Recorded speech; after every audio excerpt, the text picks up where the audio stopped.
Some bright stars through the perilous fight, for the ramparts we watched were so gallantly streamed, and the rockets' red glare, the bombs bursting in air, gave proof through the night that our flag was still there. Oh, say does that star-spangled banner yet wave for the land of the free and the home of the brave.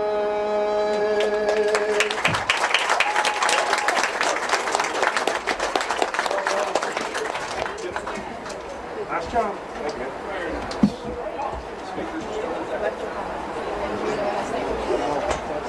Hey, can you hear me? Yeah, yeah.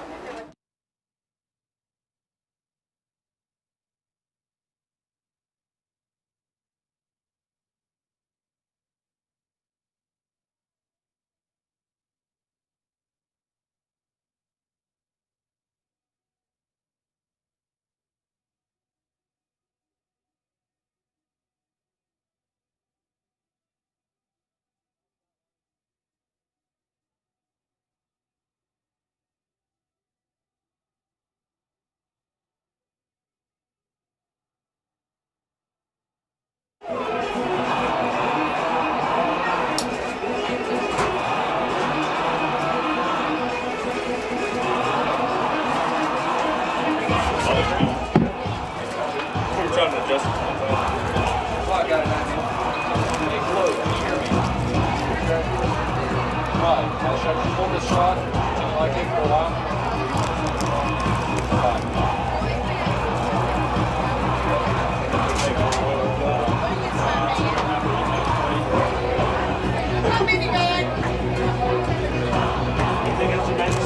It's kind of funny and sad. Every person that's done this job with me has been more of a basketball fan than a football fan. The guy last week is the other guy. I mean, actually, no, the other guy's a football guy. He plays for the team. I think at this point in my life I'm about dead split. Yeah. I'll watch any basketball game that's on, and I'll watch any football game that's on.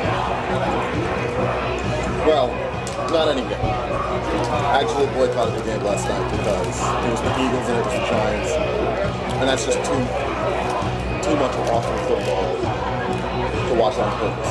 So, you're a Washington football team fan. I am. How do you feel about that name? Hail to the football team. So.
stands, and our football programs are available upon entering the stadium for $5 at each home game.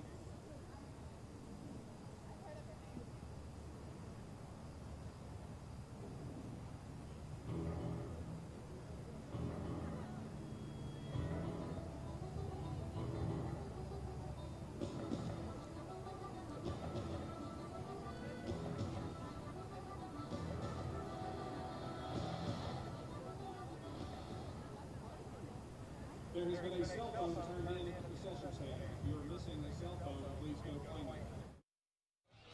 We want to welcome you to this lovely affair between the Ooltewah High School Owls and the Heritage Mountaineers. Ooltewah coming off of a loss, 56-12 loss to Maryville last week. What do you think that means for Ooltewah now to come back from a loss like that? Well, it means that they're going to have to do something that they've done all season long. That's defend home turf. They're undefeated at home. This is where they feel their best. This is where head coach Scott Chandler has them playing their best, and they're going to need to play well here to bounce back from a loss like that. I completely agree. And Heritage also coming off of a 32-41 loss against Knoxville Carnes. I mean, both teams coming off a loss. I think they want to get some superiority. They want to win. Absolutely. And I think Ooltewah, as you said, is undefeated at home, which is always good, for fan support and everything else. First, we're going to run through the offensive starters. For the offense for the Ooltewah Owls, we have Dakota Jones, the running back, Christian Doty, the wide receiver, Will Bolt, wide receiver 2, Fisher Perry, who currently has 969 yards in the season, which is insane for a quarterback at the high school level. We also have Ramos McGee, we have Nick Sullivan, Joseph Singletary, Brody Pedigo, Gage Harris, Noble Knock, and Cameron Hollis. How about the defense? And on the defensive side, we've got Brandon Morrison, Jason Tabor, Blake Johnson, and Cole Steele. Those are going to be your defensive linemen. At linebacker, you have Troy Berrien, Justice Cruz, and Jeremiah West starting. On the edges at corner, Edgar Lawrence will be starting on the left side, Jason Carmichael starting on the right. And then deep at safety is Bryce Rucker and Drew McMillan. Yeah, now one thing I got to say about this team, because as I'm Anton Skrull, by the way, never did our introductions, that's Keon Rose, filling in for Therese Finney tonight. One thing that I will say about this team, because I've been to all their home games so far, they are insane on defense. So many shutouts, and I think that they're going to do that tonight too, especially against a team that's currently standing 2-6, or 2-5, pardon me, for a record. We're also going to be talking about the offensive player tonight, and I'm hoping it's going to be Fisher Perry. When he's on, he is on.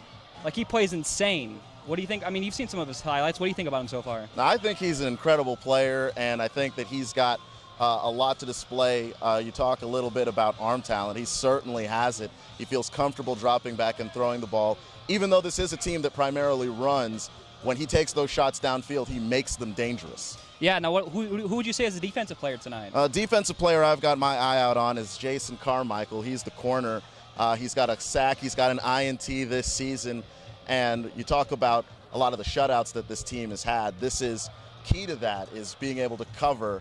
And Carmichael is one of the better players that we have in this league. Speaking of keys, I do want to talk about keys to success, which is education. So we want to talk about our scholar athlete tonight, Emily Fisher, currently having a 4.0 GPA, an IB student who plays for the Ooltewah Owls soccer team. It's insane how she's able to keep up and be a student athlete, which I know is hard to do. I'm personally not a student athlete. I'm about as athletic as a frog, but I know that some people just have difficulties keeping up. So we wanted to wrap up now. We wanted to thank our sponsor, Beef O'Brady's, good food, good sport. Anything you got to say before we head to the game? Just that this is an important game for Ooltewah, and they know that, and they're going to go out here and handle business tonight. Thank you. I'm Anton Skrobo. I'm Keon Rose. And back to the break.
Monday at Beef O'Brady's. Stacked high with fresh Angus and fries, just $6.29 all day. Beef O'Brady's Burger Mondays. Nobody out-beefs beefs.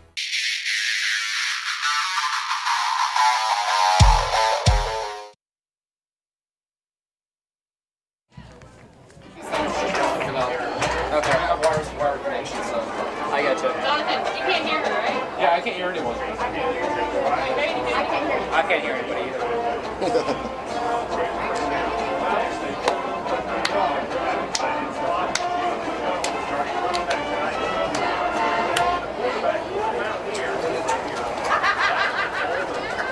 I think I need to get better with my commentary. Is I can like call plays. I'm like terrible at reading offensive and defensive stuff. Like I can't say like, oh, they're in split back formation. I don't know why. I just never. I need to work on that. Yeah. That's the biggest thing. My formula tends to be Fisher, Perry with the snap and half. Dakota Jones run up the field. 10, 20, 30, touchdown. That kind of, the basic like 50s and downs that you can imagine. Yeah. Except slower.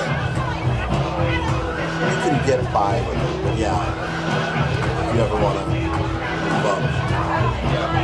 I would be like Tony Romo. The wizard. Yeah, just know what's coming. I mean, people talk about it like everyone goes, well, they talk about what their stuff is going to be in the meetings before the game. Like that's still not impressive. If it's so easy, why isn't everybody doing it? Exactly. Like Tony Romo, his quarterbacking career was kind of up and down. I thought it was good. He could just never win the big one. I feel bad for Tony Romo. The way I look at it.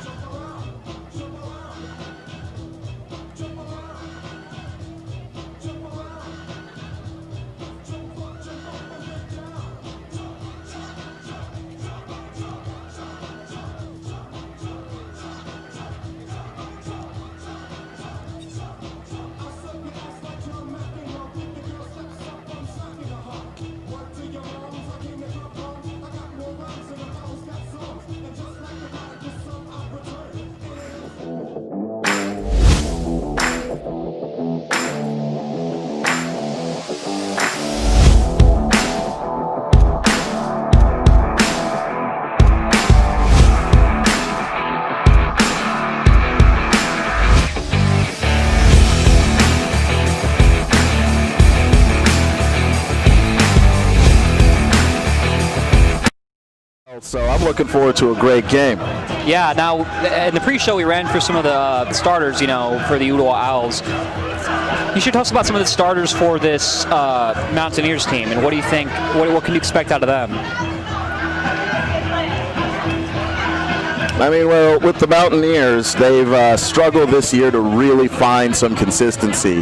They're 2-6 this season, 1-3 at home, 1-3 on the road. So they've just been sort of a mixed bag no matter where they've played. And they're coming off a loss. Ooltewah's coming off a loss, and maybe they might be able to catch the Owls flat-footed. That's what they're hoping for. Now, I will say, the thing about Ooltewah that we talked about in the pre-show as well is Ooltewah is currently undefeated at home. They are 3-5, which is not the best, but they're 3-0 at home, and I think that home field advantage really helps the team get another victory. And I think that Ooltewah needs a victory after what was pretty much a stomping during their last game. I believe it was a 52-12 loss by the Ooltewah Owls, and yeah, they need some to gain some momentum back. Yeah, and that was a loss to Maryville, if I'm not mistaken. And in that game, you take on a school like Maryville, they're a perennial power. They will do that to people, but the fact of the matter is Scott Chandler and Ooltewah feel like they can win every game that they step on a field with an opponent with, and so they are disappointed coming off of that. Can they come back home, get back to those winning ways? They seem to be more comfortable here than anywhere else.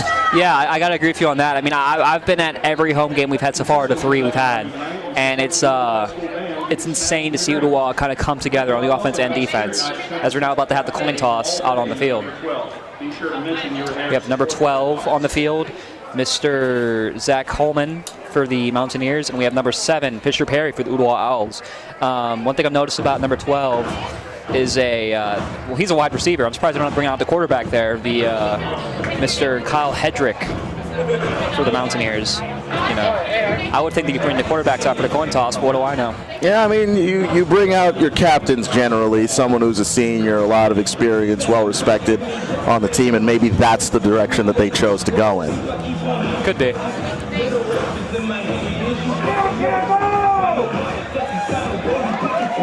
Looks like we're going to have, from what I can tell, Ooltewah's ball first. And if not, we're going to see my favorite play on the entire Ooltewah team, the touchback king, come out. But we'll see, we'll really see who gets the ball first in a moment.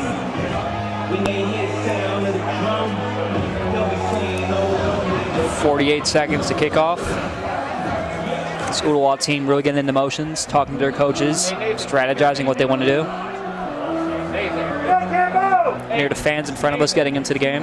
Yeah, and this is part of the advantage for Ooltewah, is that they do play in front of a home crowd that is all hyped up and they're pumped up and ready to go. And it does give a team life. And this is a pandemic year, COVID-19, and we didn't know what the state of fan viewing was going to be here in Tennessee and Ooltewah watching these games. But we've got a decent amount of fans out. People are wearing masks, but they're ready to go, and they're ready to give their team some life. For sure. We're going to have the touchback king taking the field now for the kickoff. Braden Haynes for the Ooltewah Owls. For the return, it looks like it's going to be Zach Holman, who I thought was a wide receiver, but I guess I read my notes wrong here. Pardon everybody listening to the stream. Fans are getting into this game. This is the second to last home game of the season, as we're going to get underway.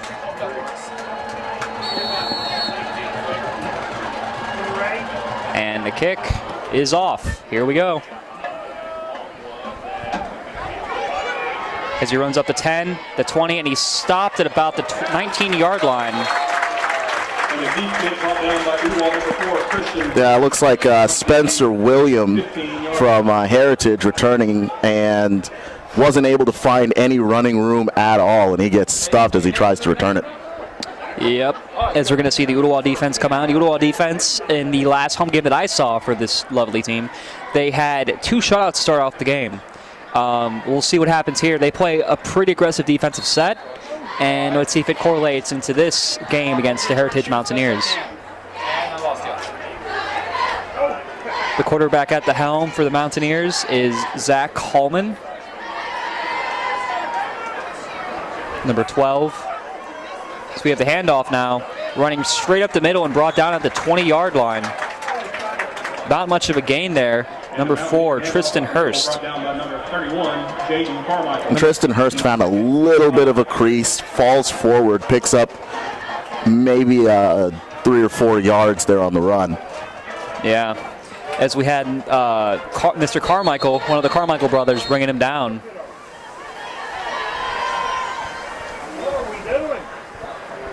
The officials are talking about something. I'm not entirely certain here. If I were to guess, it might be the scoreboard, but I'm not entirely sure. Ask Chloe, is this about the shuttle should be holding the whole time and just keep it like this? Man, I gotta love the fan reaction to this. Yeah, the officials stop the game. And the fans are like, what you doing? Yeah, exactly. Throw their hands up. They don't want the momentum to stop, and you could hear a pin drop in this place right now. Yep, the air is crisp and cool, and I think that's perfect football playing weather rather than a steaming hot day, in my eyes at least.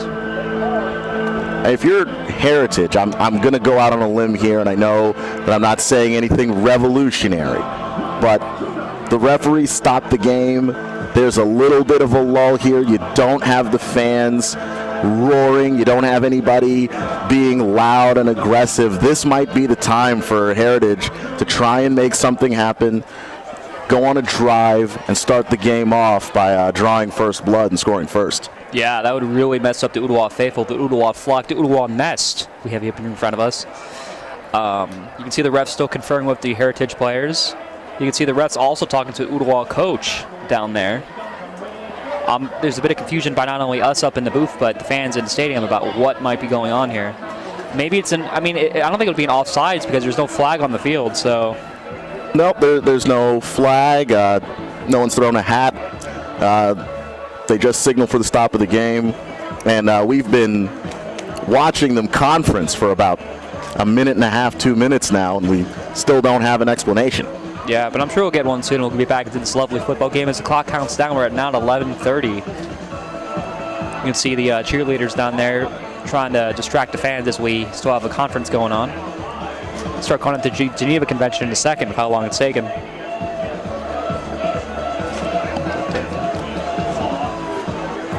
And it looks like we might have something. Again, I think it might be confusion about the field positioning. I mean, that's my perspective. I'm not entirely sure. See the ref now talking to the other assistant coaches for the Ooltewah Owls. And I'm just wondering what the confusion could possibly be. Yeah, I'm surprised they're letting the clock run. I thought they would stop it. Personally.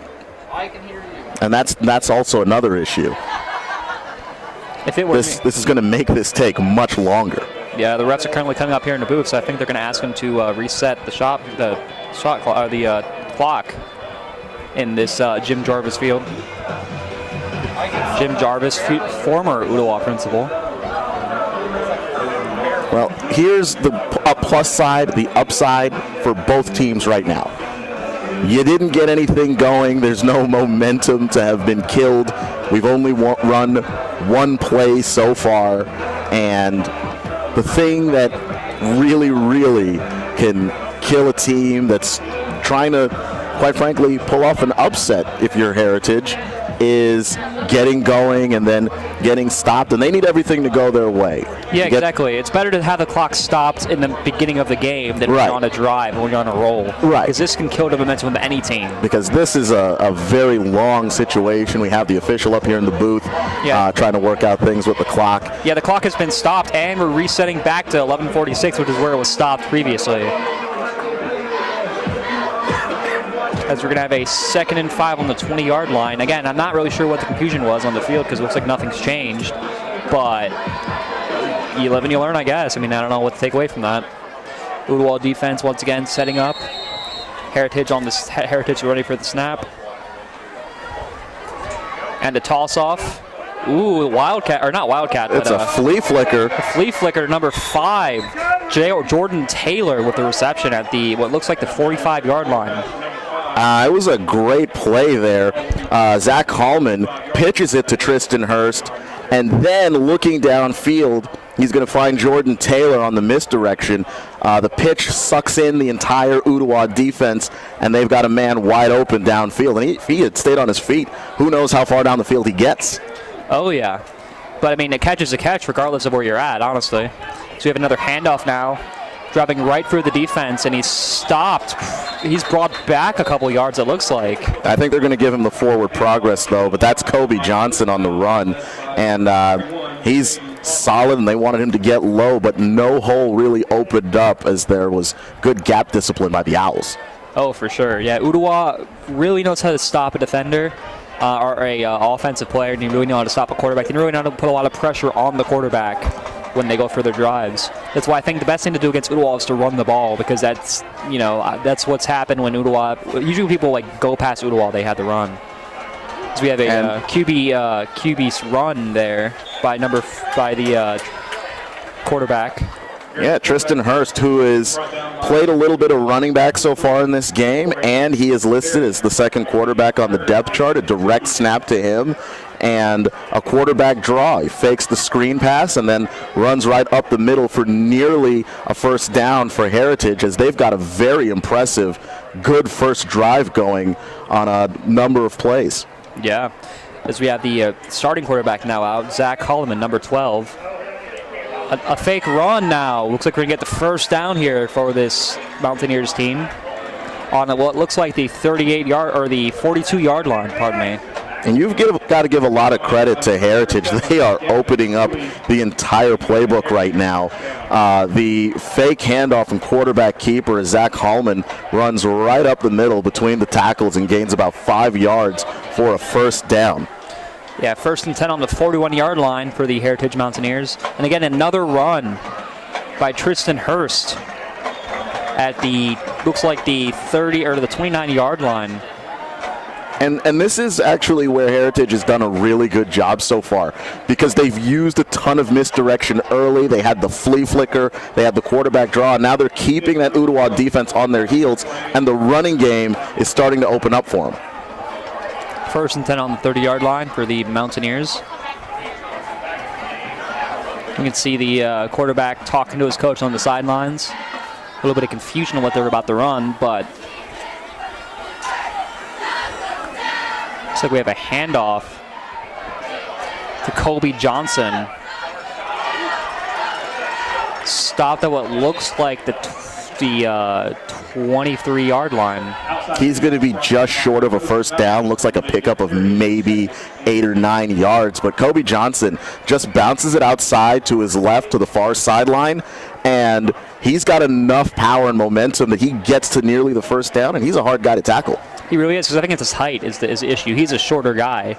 It's a lot harder to tackle a shorter guy than it is a taller guy because there's less mass. So now have a run again by the Mountaineers team, which is really heavy on the runs today. I'm kind of surprised. Yeah, I mean, they're very run heavy. They pick up the first down there. And to your point about Kobe Johnson and being able to be low to the ground, he also stays behind his pads and just mows down anybody who's directly in front of him. And that was just enough to move the chains once again for another Heritage Mountaineers first down. You guys are going to have 1st and 10 on the 16-yard line for the Mountaineers.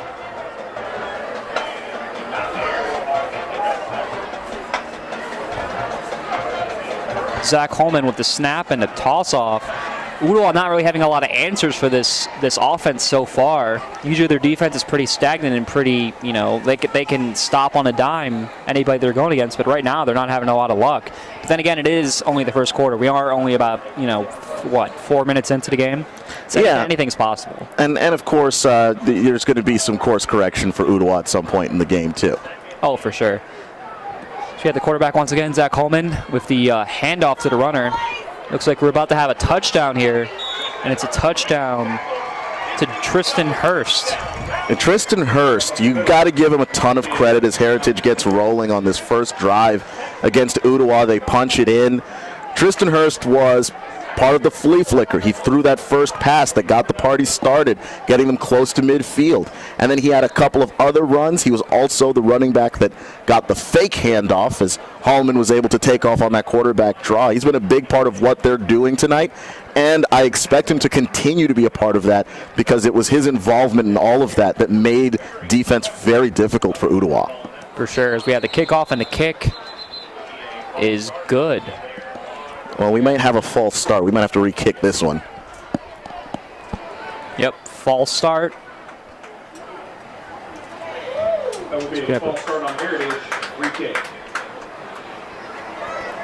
Yeah, false start on Heritage on the kicking team there, so they're going to have to re-kick this extra point from just a little further back.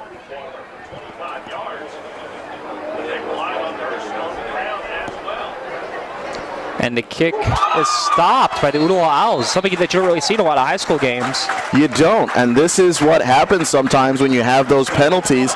The extra point, usually a foregone conclusion. They made it the first time, but they had the false start. You back up, you give your kicker a little bit more time to maybe think about it, and the defense gets an opportunity to pounce, and they block this kick, and it's a huge, huge extra point block for Ooltewah, and that might come into play later, so maybe keep an eye on that. Yeah, I think that's one of the things we need to keep on into this game is, again, we're pretty early on. It's only 6-0. One Ooltewah touchdown, and they're back in the lead. So, Yeah, and we're expecting great things out of this Ooltewah offense because you know how well they play at home. Oh, for sure, especially Fisher Perry, who I'm really excited to see. So far having 969 yards, as we said in the pre-show. For the return, we're going to have Dakota Jones and Christian Doty in the backfield. Dakota is somebody who I like, who I have a pretty good view on. He would have been my player of the game if Fisher Perry wasn't as good as he was at his job. Because Dakota Jones, a couple games ago, was able to run it all the way from the 10-yard line to about the 20 on the opposite end, which is an insane run for a player. Pretty Devin Hester-esque, if I may say. I mean, those are big words there. That's a monster comparison, but when you've got it, you've got it. Oh, for sure. These we're going to have for the kick, number 30.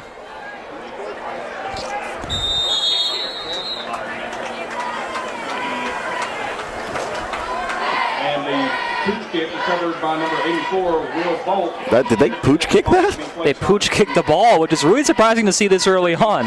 Yeah, I guess you're just riding the momentum here. You are the underdog, and I do think that once you're in that position, you do take some chances to try and make some things happen.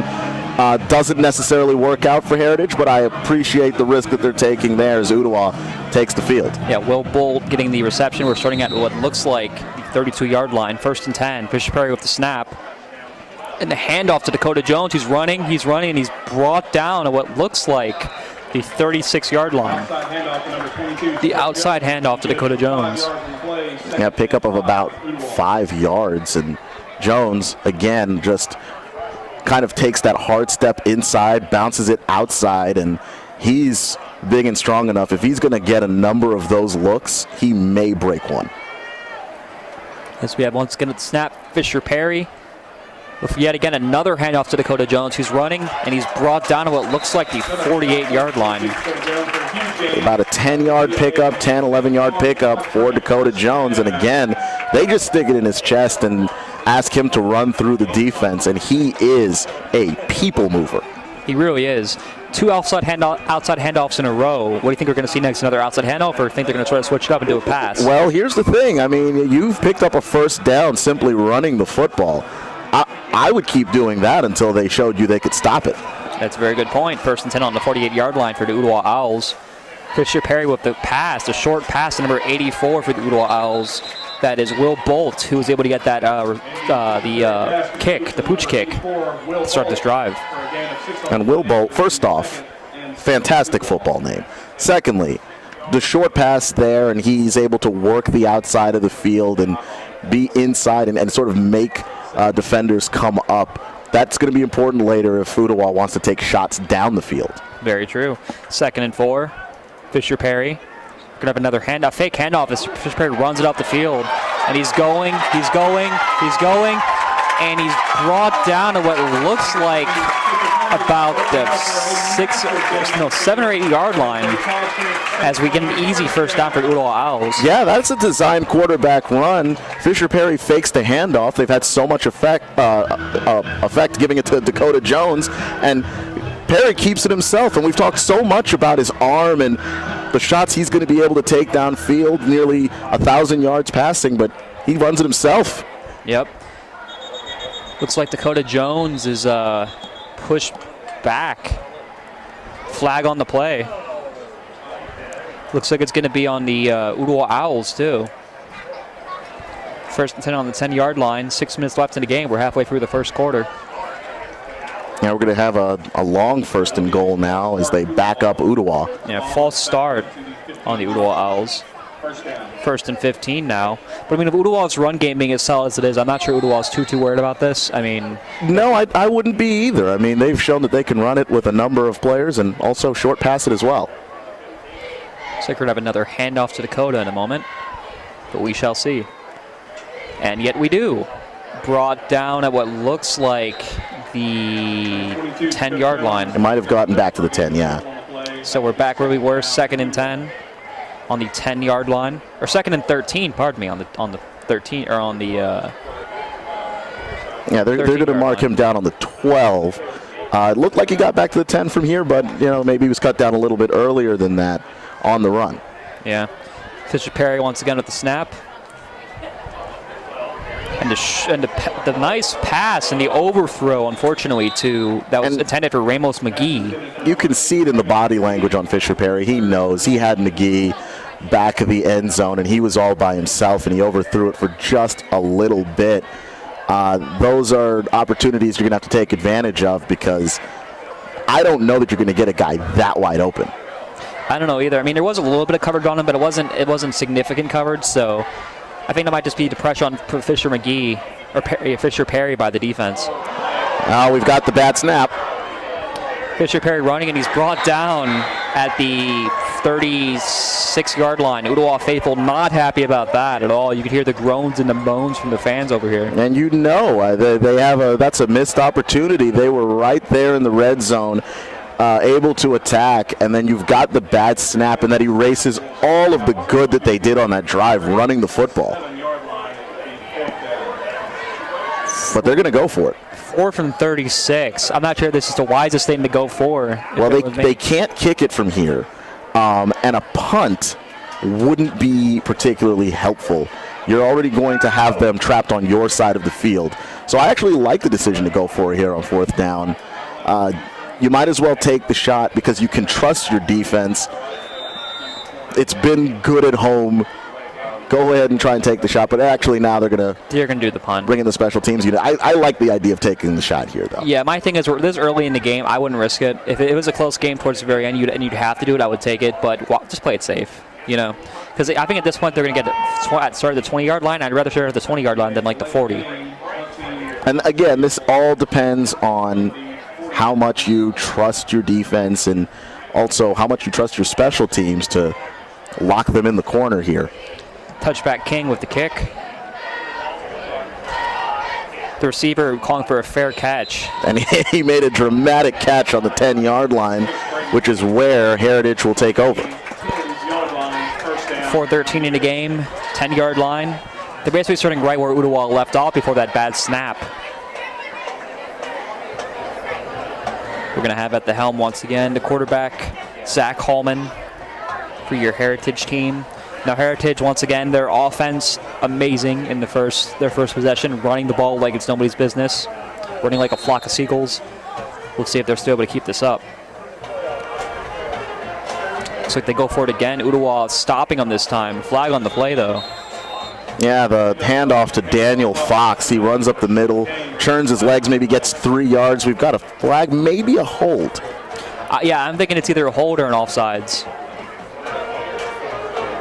Sometimes Ooltewah has an unfortunate tendency to go offsides because of the count. You know, they're a little bit antsy to, get the quarterback if they can. Looks like the hold this time, though. So that's good news for Ooltewah. You back them up even further. Now the ball is on the 6-yard line. Might be getting a safety here. You never know.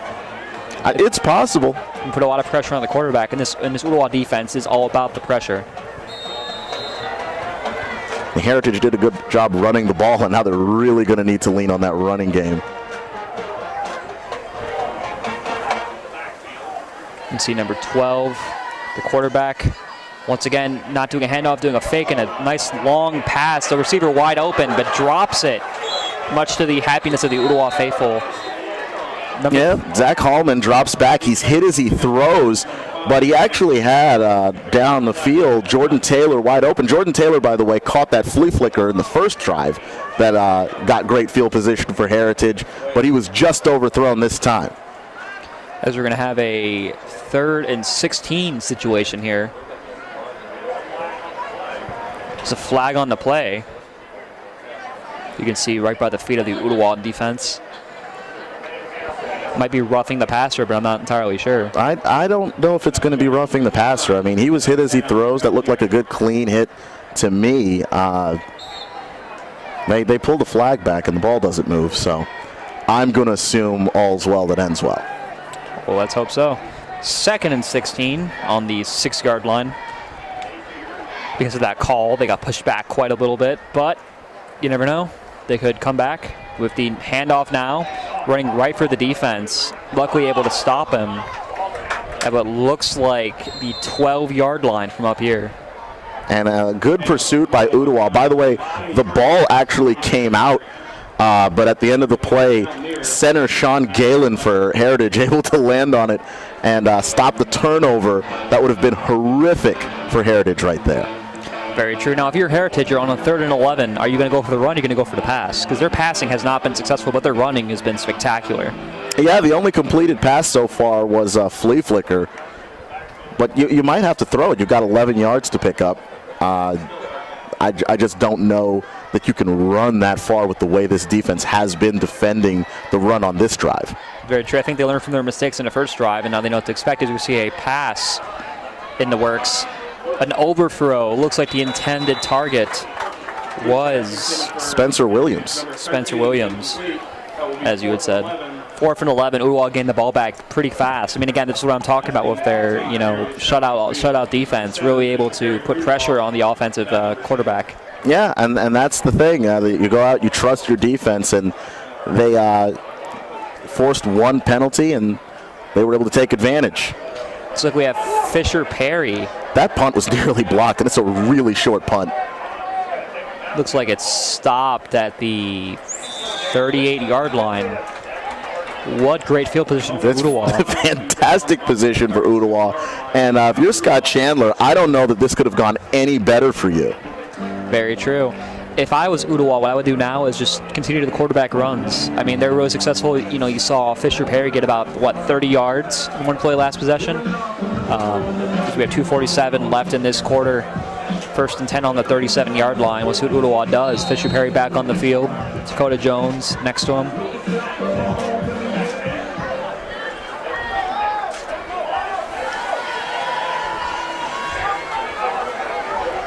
So we have now the run by Dakota Jones, stopped at what looks like the 36-yard line. Dakota Jones just takes the pitch, runs to the outside, near sideline, and gets a couple of yards, but they're trying to stay balanced. They're not trying to go too far in either direction. They've had success running the football, but they've also taken a couple of shots as well. 2nd and 8 now. If you're Ooltewah, I think what you should do is you should do a short pass. We're going to have Fisher Perry faking and running it up now, getting the first down for your Ooltewah Owls at the 29-yard line. There was a little bit of a misdirection back there. You had a couple of backs in the backfield. Christian Doty lining up back there, and he faked the handoff to Doty and kept it himself. And when you have the threat of Dakota Jones and the speed of a Christian Doty, then you can use that to make some confusion with the quarterback. Very true. Christian Doty playing on both sides of the field, both offense and defense, something that's kind of a rarity at a high school level. So you have Fisher Perry once again with the misdirection, running up the field. And he's going, and he has the touchdown. It's Fisher Perry. Okay, I'm going to make a comparison here. Have you heard of Cam Newton? I have. Fisher Perry looked like Cam Newton on that run. I mean, he stiff-armed 3 defenders on his way to the end zone. A little bit of shake and bake and sizzle on his way there, too. And he gets it in for 6. Man, now you got me hungry. We have Fisher Perry running up. I'm going to go fish. Well, I like breakfast food. I can't help it. Oh, for sure. As we have the field goal now for the Ooltewah team. Braden Haynes with the kick. And the kick is good. Now Ooltewah taking the lead after a really weird intro to the first quarter. You know, that like stoppage on the clock for about 2 minutes. Yeah, I mean, we started after one play. We stopped the clock for about 4 minutes. Had to reset, get everything back to the way it was. We had an official up here in the booth with us. Things started off incredibly hectic. And then Ooltewah didn't exactly have the first drive defensively that they wanted against Heritage. Heritage ran the ball all the way up the field and scored.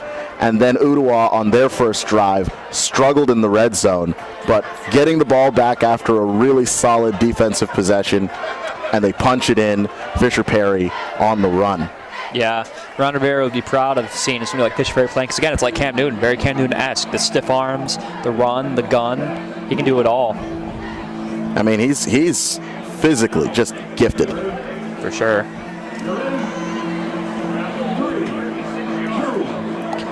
Looking at Braden Haynes, as I called him, the touchback king. He wasn't actually a touchback this game, which is surprising to me, because every game I've seen, he's had almost every possession has been a touchback. We'll see if that changes now.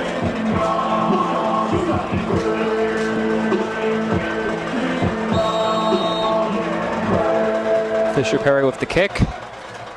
And we will have the touchback king returning. There it is. There it is, the first one of the game. Love to see it. Kick, it will be a Heritage touchback. Ball will be placed on the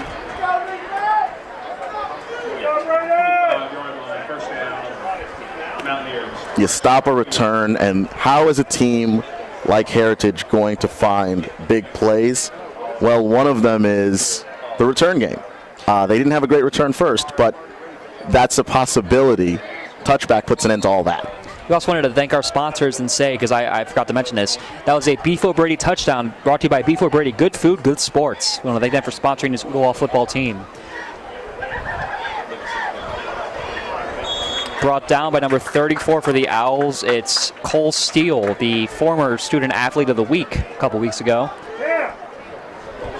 And that was just a handoff inside. to Kobe Johnson. That's the guy they're going to rely on a lot running the football, but they've run the ball with basically every running back that they have and a backup quarterback. So we have the quarterback now handing off once again to the running back. Stopped pretty early on as the running back. Ooltewah is really putting pressure now on the run game, forcing not much gainage for this Mountaineers team on the run. It's a little bit like a boxing match. You see a couple of fighters in the ring, and they're feeling each other out. You're trying to figure out what the range is. Ooltewah looked like they were trying to figure out Kobe Johnson a little bit, but they're getting used to him and his shiftiness. And the further this game goes on, the less surprised by that they will be. You know who he kind of reminds me of? Sony Michel. With the height, the ability to run right through the defenders like Sony Michel. Yeah, runs really low to the ground. That's a good comparison. Yes, we have number 9, Tyler Napier with the catch. 7-yard gain. It's a good throw and catch, and they needed that to pick up that first down. That last drive didn't offer them much hope. And look, I know they want to run the football, but you are going to have to complete some passes. They don't have to be shots downfield. They don't have to go for 20 yards, but you do need to keep the defense honest because you're not going to be able to run the ball otherwise, which is what they want to do. Both teams running out the clock now as we're now beginning the second quarter. We want to once again thank our sponsors, Beef Brady, Good Food, Good Sports, as we go into this second quarter. Both teams can thank with their players. Ooltewah currently up 7 to the Mountaineers 6. Still a close game, still anybody's game, I gotta say. Going into this, I kind of gave Ooltewah the edge because of home field advantage, the fact that they're 3-0 at home. But as anybody says, anything's possible. KG said it best during that run with the Nets. That's true. I think that was the Celtics. Actually, they win the title there, and the infamous yell that anything is possible, and it is. But things do seem to be swinging now in the direction of Ooltewah. They're figuring things out defensively and offensively. It seems like they can get whatever they want, especially on the ground. Very true. I think the key to this Ooltewah offense right now, it's the quarterback. It's Fisher Perry. He in this first quarter was on a tear, running and gunning. As I said, as you said, Cam Newton-esque. I'm gonna start using that now because he just plays out of his mind when he's really focused on the game. He is, and he's so much bigger than a lot of these defenders. He ran up on that safety and just gave him a stiff arm that he's probably not going to forget for weeks. That's the kind of play that they need. Fisher Perry is the straw that stirs the drink. He's the guy that can get this done, and he's doing it with his legs in this game, and we haven't even seen the arm, which we know is also great. Very true, as we have now the quarterback at the helm, Zach Holman, for your Mountaineers team with the handoff now. And he's brought down to what looks like the 43-yard line. He ran for about 6 yards there.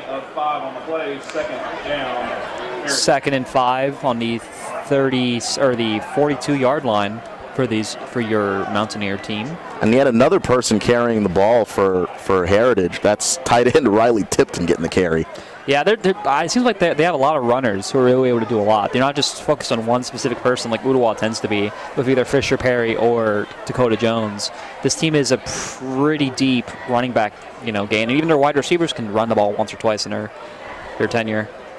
So we have now a handoff now to Kobe Johnson once again, brought down at the 50-yard line by the Ooltewah defense. And a little bit of an audible there from Zach Hallman. You got to give him a ton of credit. He used a hard count and got Ooltewah to show that they were trying to blitz up the middle. And then you just check out of that, get the ball to Kobe Johnson, and he runs outside and gets a pickup of the first down. Yep, 1st and 10 on the 50-yard line, halfway down the field now. They just got to get the other half of the way. And they'll get that touchdown, be back in the lead. We have a run by the quarterback now. Zach Holman gaining about 6 yards for your Mountaineers team. Yeah, Hallman's going to call his own number on that and keep it. He fakes the pitch and then hangs onto it himself. And this is what Heritage did in that first drive that was so successful for them. It wasn't just running the football. It was making Ooltewah always have to think about where the ball was going to go to next. And I think that's very important for a team that, is going to get such a solid defense, is they need to be able to trick them and be able to, kind of like go against their expectations. You'd expect him to hand it to Kobe Johnson. Instead, Zach Holman takes it off the field. But in that possession, we actually have Kobe Johnson once again taking the ball. Actually, that was Daniel Fox who came in. because, as you mentioned before, so many people running the ball for Heritage. And Daniel Fox, if you can believe that, even lower to the ground than Kobe Johnson is. But he wasn't able to find any room there, and he gets stopped at the line of scrimmage. Kobe Johnson with the misdirection and the run-up now, keeping the ball in his hands, brought down at the 30 or the 41-yard line, pardon me. I mean, it seems like Heritage has found a little bit of success when they are able to get Zach Hallman to keep the ball and run it himself. Now, you can't just have a direct snap to Zach Hallman every single down, but what you can do is have that threat of other guys running the football to keep the defense on their heels. Now, if you're the Mountaineers, do you go for it? I mean, 4th and 1. I mean, I know we're only like halfway through the game, or you know, not even halfway through the game. The way they've been running the ball, I absolutely would. I would too.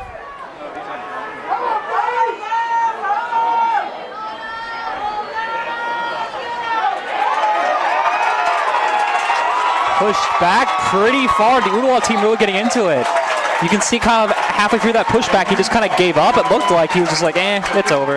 Yeah, I mean, that part of it was Ooltewah did a fantastic job swarming to the football.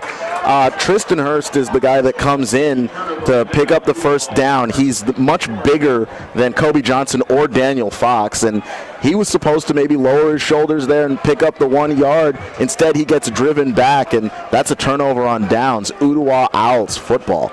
Ooltewah Owls football. Fisher Perry back at the helm. Time to go fishing with Fisher.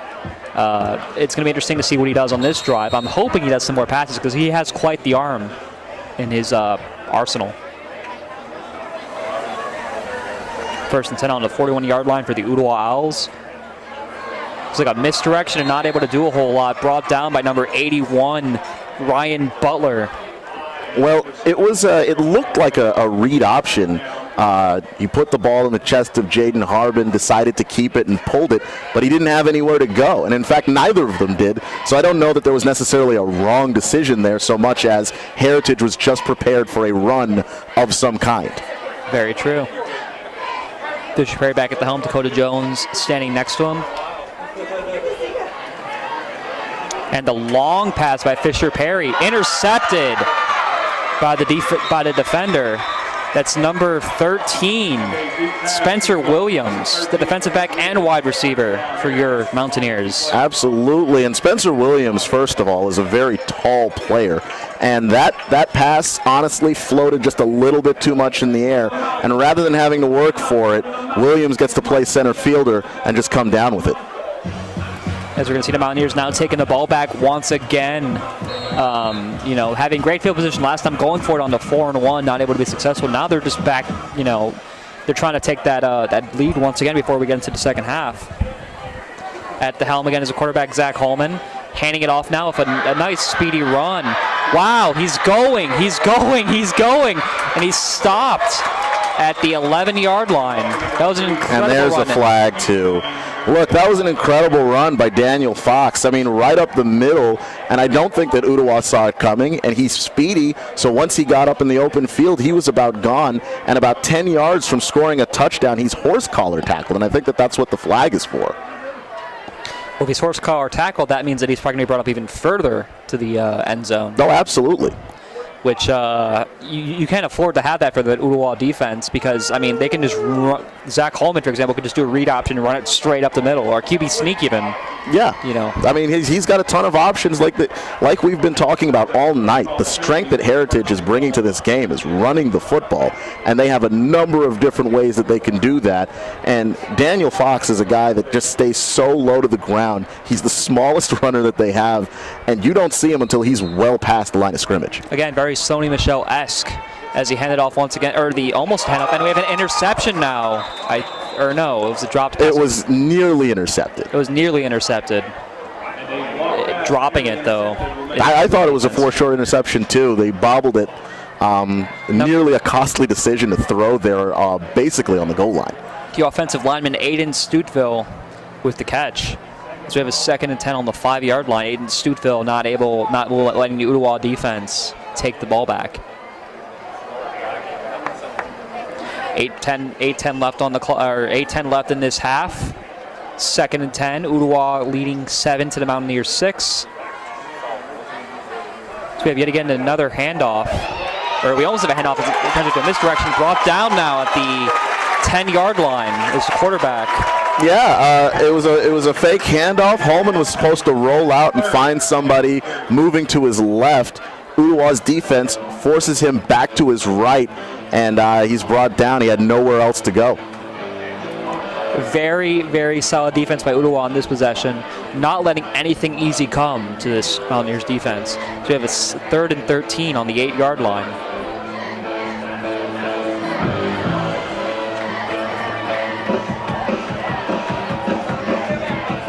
Or on the 9-yard line, pardon me. And another bad snap. And a fumble recovery by the Ooltewah Owls. They needed that.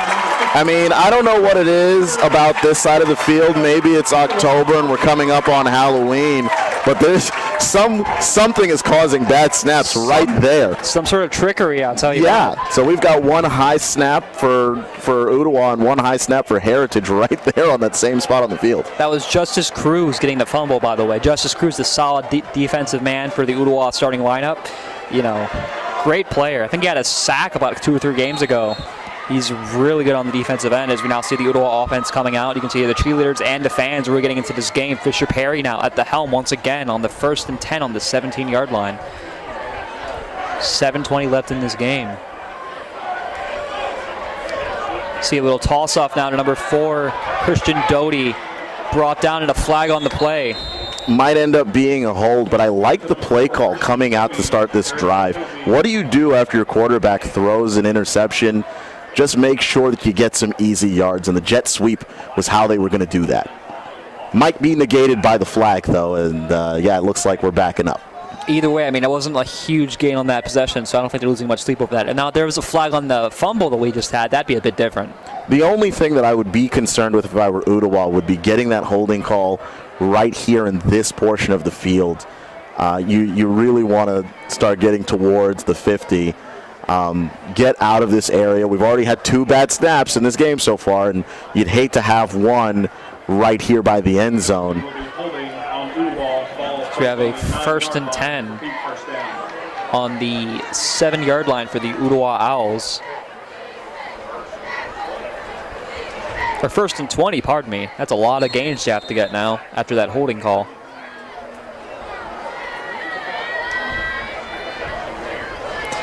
Fisher Perry handing it off to Dakota Jones, who's running, not able to get a lot of yardage there. Brought down, or no, he's going. He's still going.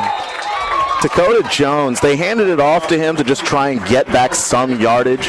It's 1st and 20. You're trying to get maybe 5 or 6 yards and try and make this manageable for each of those downs. Instead, Dakota Jones is untackleable on the sideline and gets about half the yards back in one go. Stepped out of bounds, otherwise he might have been gone. So we have a 2nd and 8 now, 12 yards gained on that play. An incredible run there by Dakota Jones. Fisher Perry with the snap now, and a short pass caught and brought down at the, looks like the 32-yard line. Will Bolt. Yeah, I mean, he's liked Will Bolt on those short yardage plays, fakes the handoff, and Will Bolt is wide open with the opportunity to pick up the 1st down. And sure-handed and really great on those short routes. He ran a hook, and it was perfect. I mean, he is a fisherman after all, Fisher Perry. You got to. Fair enough. He found the hook. I appreciate your punnage, sir. Thank you, sir. As we have the run to about the 40-yard line for this Ooltewah offense.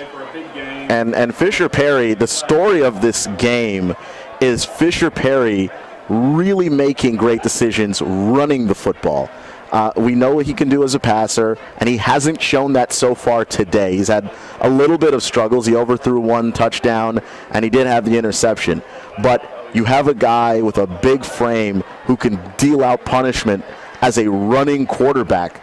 That's obviously got a lot of benefit too. However, we've got another flag, and we're going to be backing up some more again. And head coach Scott Chandler and Ooltewah can't be happy about the penalties, because for every good play, a penalty is erasing all of those yards.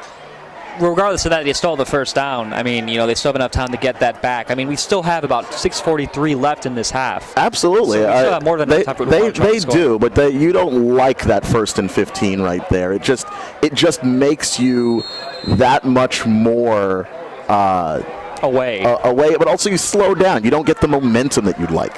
Very true. We have the handoff now to Christian Doty. Brought down at the 26-yard line. Not a lot of gainage there for the handoff run from the outside.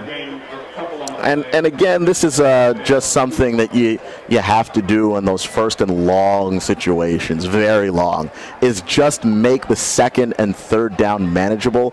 That run didn't go for very much, but that's the idea behind trying to get someone like a Christian Doty in there to run, is to use his speed to maybe get a 2nd and 10. As we're going to have a 2nd and 13, unfortunately, by the runner after Christian Doty. Let's see if Dakota Jones is able to make a difference. But instead we have Fisher Perry with the little handoff, the toss-off now. He faked the toss. Faked the toss, not able to get a lot of room. The pressure insurmountable on him by number 85 for the Mountaineers defense, Ethan Golder. Yeah, Fisher Perry fakes the toss there and then starts to roll out, but Heritage's defensive line sniffs it out. And I like the awareness of Fisher Perry to realize, okay, our screen pass has been completely blown up. He throws the ball into the ground instead of taking a sack there. And looks like they're going to punt it. See the refs once again getting involved in the game. Flag on the play. Not really sure what that's about.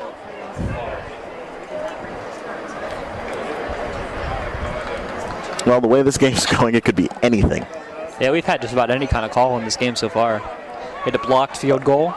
We had 2 bad snaps. We had an interception. We had a fumble. Yeah, and it looks like it's an offsides on Heritage, so the ball's going to move up. Not enough, obviously, to get them anywhere near in range of a first down, but it's a 4th and 8 instead of 13.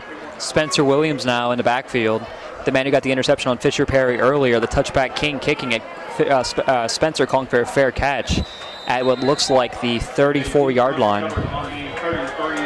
Let's give a little bit of extra special teams credit to the touchdown king, or touchback king rather. He had to field a dribbler on that snap. It didn't exactly go up. It sort of rolled to him, and no panic whatsoever. No panic at all. And he had a good punt.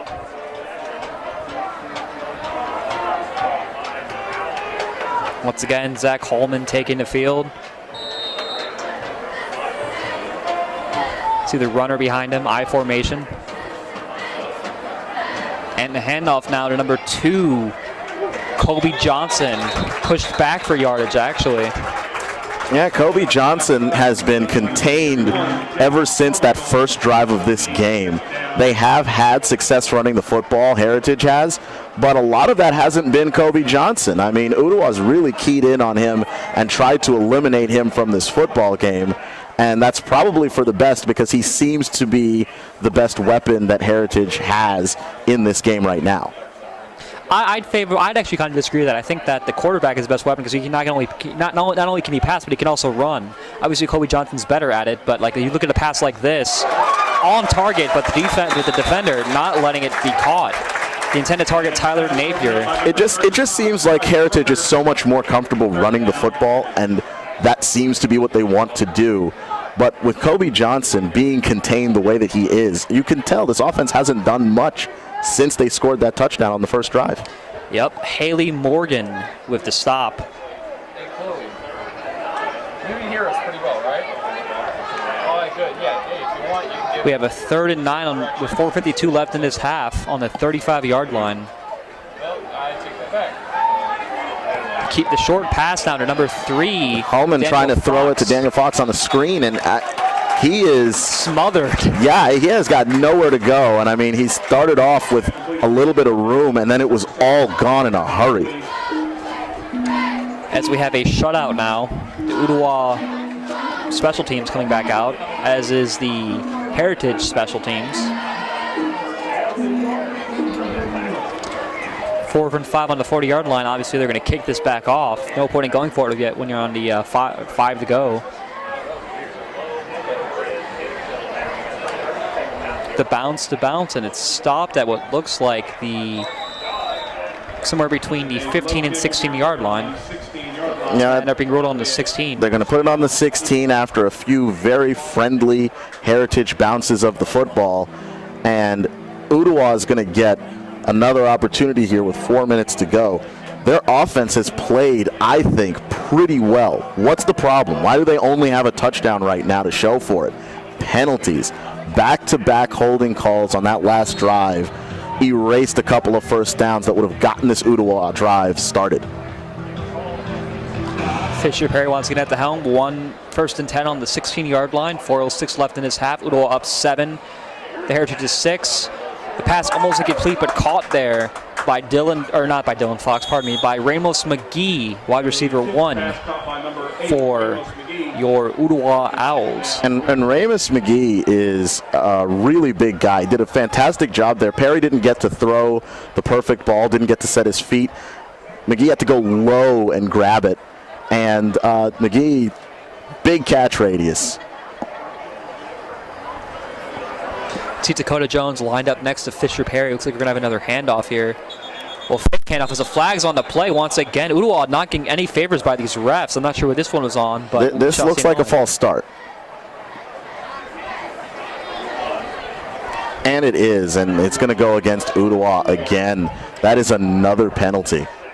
Penalties really being the difference maker in this Ooltewah offense. You know, every time they have a bit of momentum, it just gets floored by a penalty or flag on the play. Yeah, I mean, they had the solid catch by McGee on the near sideline.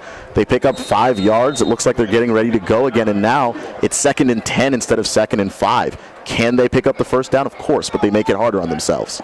Very true, as we have a 2nd and 10 now. The fake handoff as we have Fisher Perry running it, and he's brought down pretty quickly by this Mountaineers defensive line. And this is where you've got to give the Mountaineers a little bit of credit.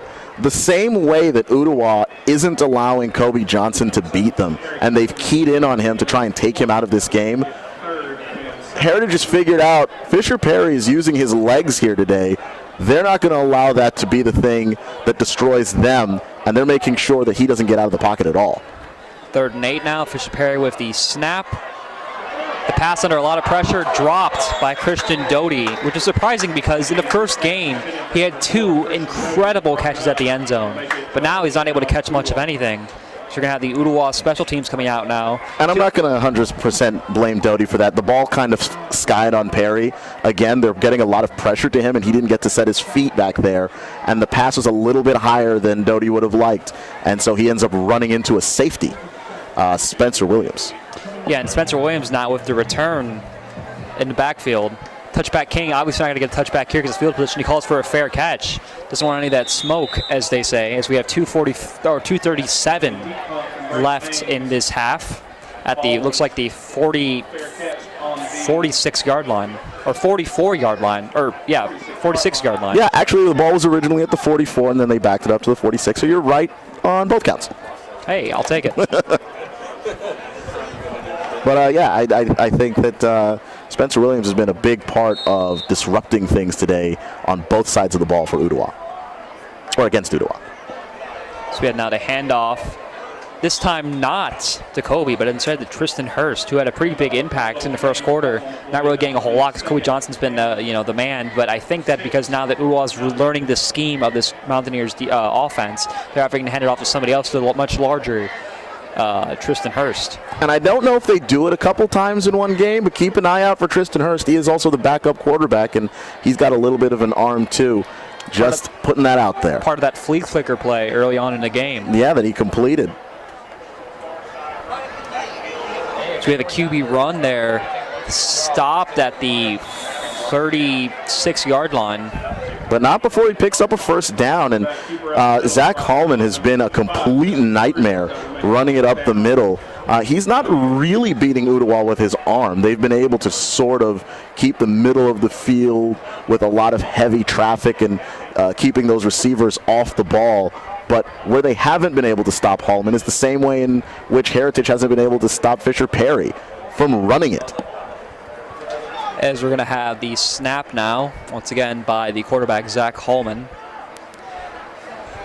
And the fake handoff as he tries taking it all on his own, smothered by like 6 defenders. Yeah, and this is one of the things that happens with the read option. So they went to go read option, which is the quarterback is going to stick the ball in the chest of the running back, in this case, Tristan Hurst, and then read the end. And if the end crashes on the back, the quarterback's going to keep it. The problem, every Ooltewah defender was there, so there was no place for him to go with the football, and ultimately either of those guys would have been tackled.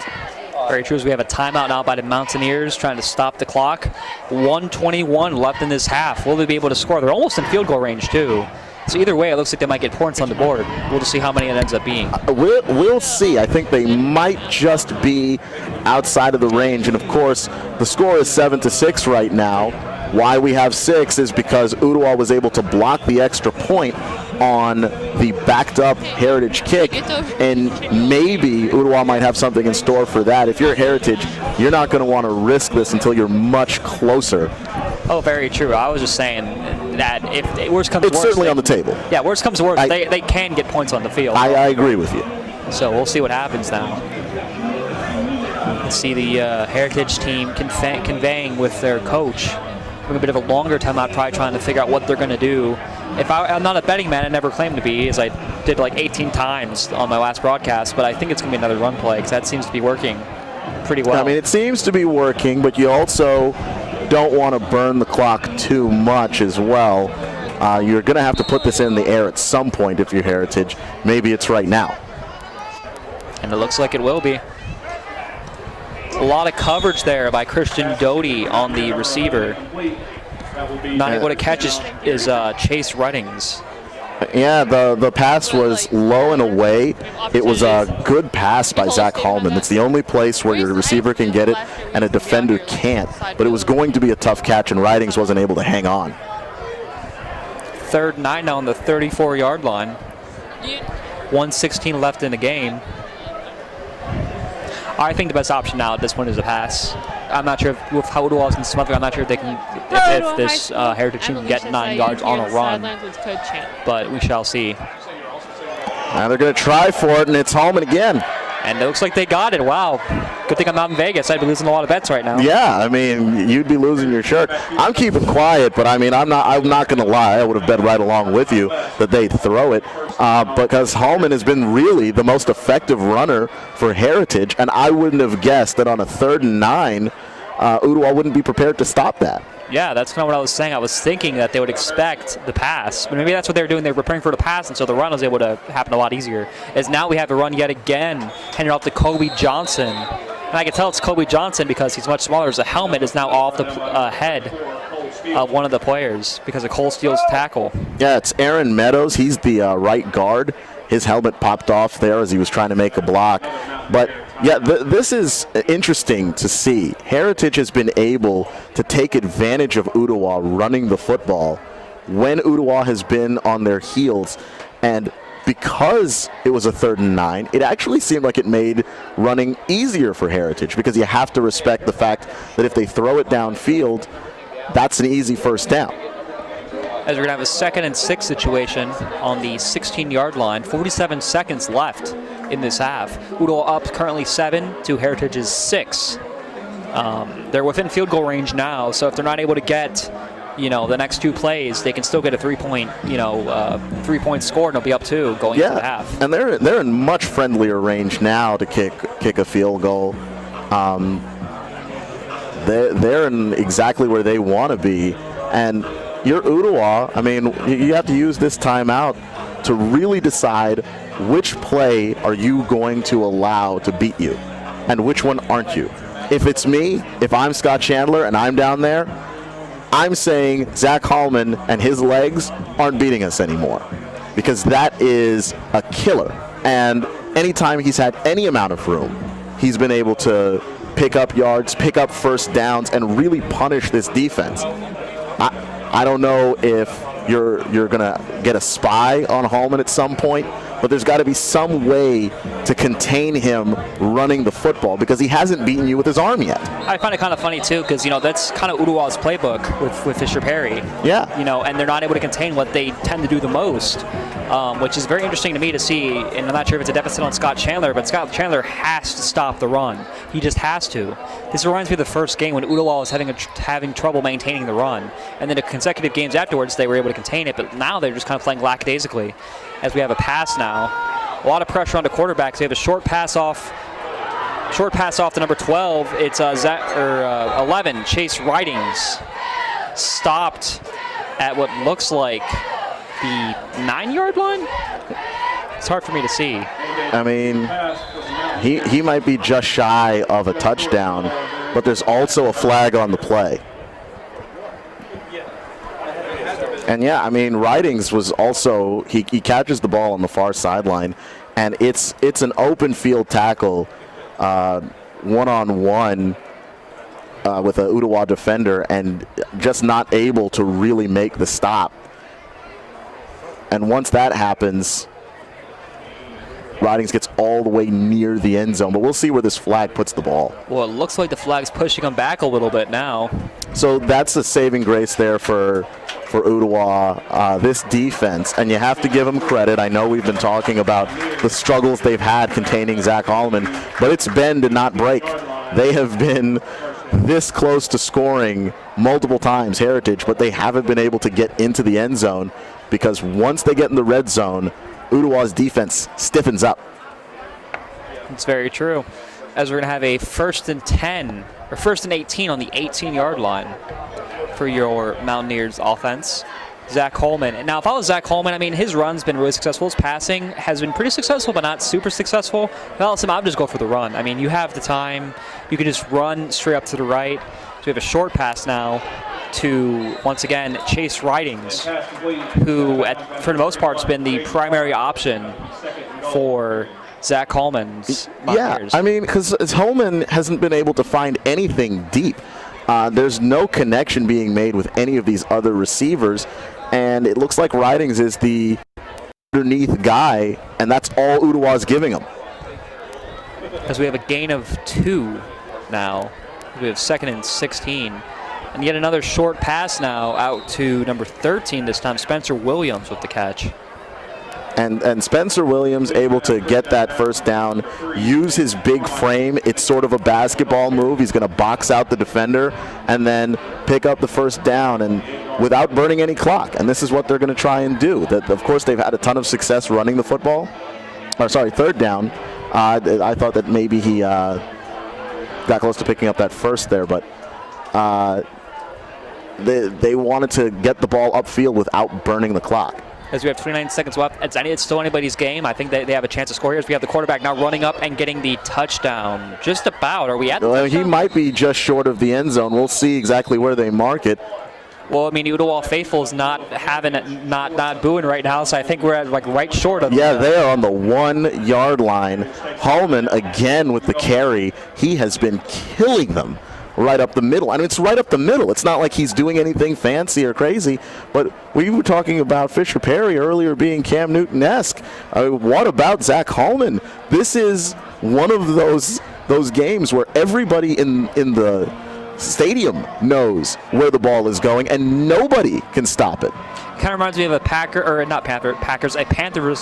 versus 49ers game a couple years ago, where Colin Kaepernick and Cam Newton were both able to run up the field pretty effectively on each other. Yeah, I mean, this is like the Wild West, the early read option days of the NFL for as long as that wound up lasting, and we've been seeing it a lot today. Except this is just direct snap. I mean, we're not really using a ton of misdirection. Every now and then we've got a fake toss or a fake handoff, but some of these have just gone straight to Zach Holman, and Zach Holman has run right up the middle of the field. That is a ton of credit to the offensive line for Heritage, and they came to play. And this is lunch pail stuff. But when they're getting 8-9 yards a carry on that, it is unbelievable. And now it's 4th down right on the goal line with 22 seconds left in the half. They're trying to score and not leave the Owls any time at all. Speaking of lunch and food, I want to once again thank our sponsors, Beef O'Brady. Good food, good sport. Thank you. We want to thank them for sponsoring this Ooltewah football team, as we now have a 4th and 1 situation with 22 seconds left on the clock. Tony, that's a professional move right there. Thank you. I tried to. You're making me hungry, though, man. I'll tell you what. Look, I have food and allergies, and it's pretty much all I have. It works. Because we have what I'm thinking is going to be, wow, an interesting short pass and a touchdown. That is interesting. So the last time we saw Riley Tipton out on the field, he was there as a running back, and he didn't have anywhere to go. He comes out again as a running back. He's actually a tight end, and he hits him with the Tim Tebow jump pass, and that's a touchdown for Heritage. What an incredible, interesting play. I mean, I think everybody expected a run. I think that's what they did. They took advantage of the expectations and they made a different reality. They continue to do that. I mean, this is what Heritage has been doing all night, is they haven't been playing straightforward at all. Really? We're going to have a... and Holman, they went for 2. And they got it. You hear the fans on the other side and the cheerleaders on the other side really liking that play. The Ooltewah faithful silent as a pin drop. Yeah, I mean, this crowd is as quiet as I've ever heard since I've been here. And, you know, it's crazy because they went for 2 to get back the lost extra point that got blocked, and now they lead by a full touchdown. And if you just look at the body language of Ooltewah, they cannot believe what is happening to them. They look stunned. And this isn't the time for that. You're only down 1 score. There's so much game left. But they really feel like they can't get anything going. And a lot of that has been penalties. They've done it to themselves. And a lot of that has been their failure to be able to run the ball. And I think that that's something that Heritage has done to them. Very true. So we're going to have Dakota Jones now in the backfield ready for the reception. Now, if you're Ooltewah, I think the best thing to do right now is to get into field goal range if they can. The problem is there's only 18.1 seconds left on the clock. And I'm not sure how possible it actually is. I mean, it depends on what the return looks like here. If you get a good enough return that you can take a shot, I don't see why you wouldn't do it. Very true. So you have number 34 with the kick, or going for or 33, Austin Connor. And they kick this low again, and this is smart by Heritage. Did we just see what I think we just saw? Was that a fumble? I think it was. And a short kick recovered by Ooltewah, but fumbled on the play. Yeah, I mean, that's a fumbled play, and Heritage gets the ball back with 12 seconds left to go.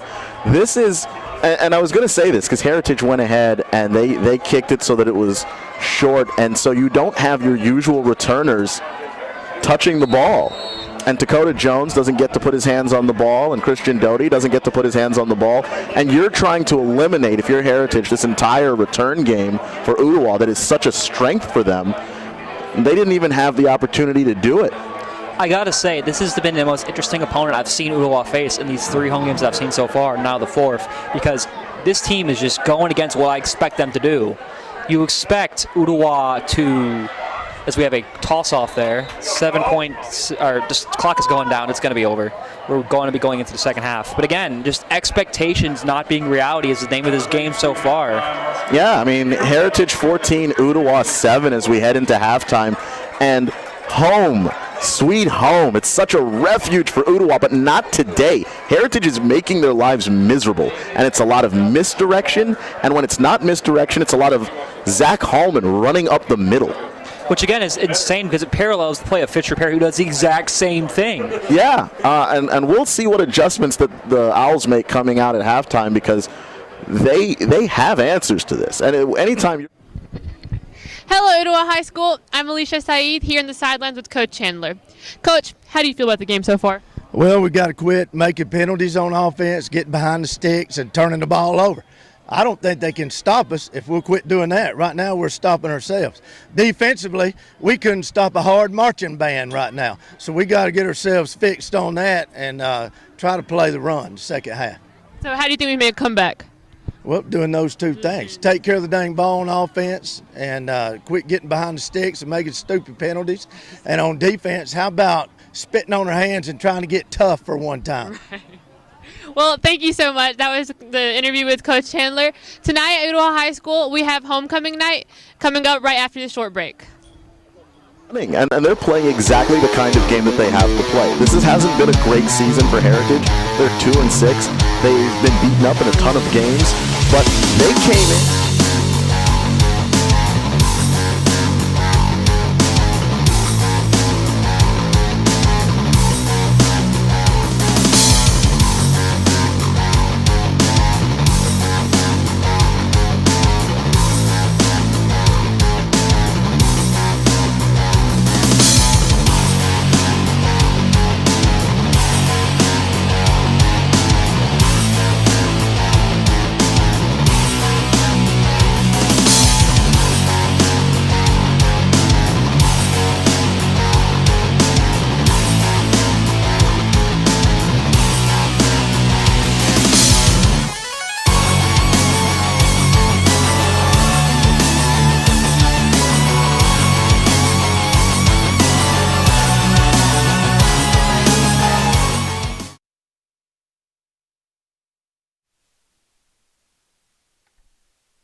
Council leadership class for this week's homecoming festivities. We would also like to thank the administration, faculty members, parent volunteers, and students who have assisted in this memorable week. To begin our program this evening, I will introduce the members of the homecoming court, who will now pass before the home stands. The young ladies will be riding in cars provided by the River City Corvette Club.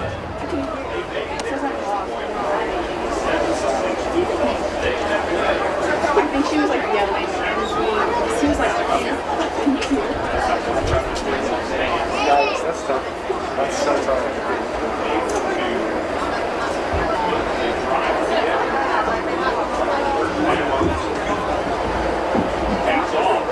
Representing the freshman class, Miss Natalia Rojas Lewis. But I assume that early.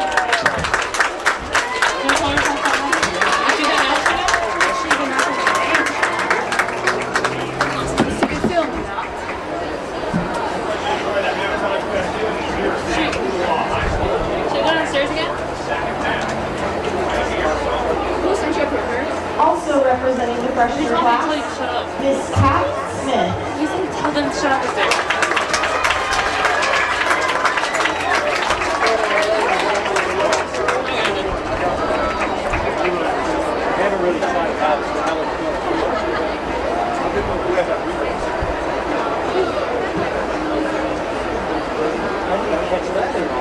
From the sophomore class, Miss Sarah Paige Gross.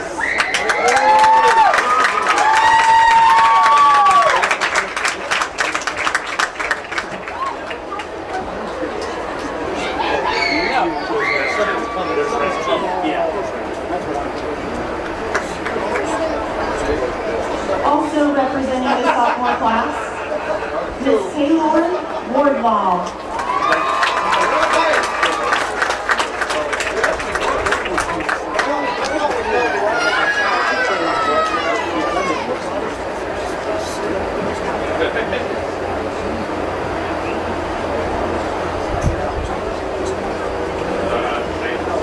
From the junior class, Miss Alice Polian.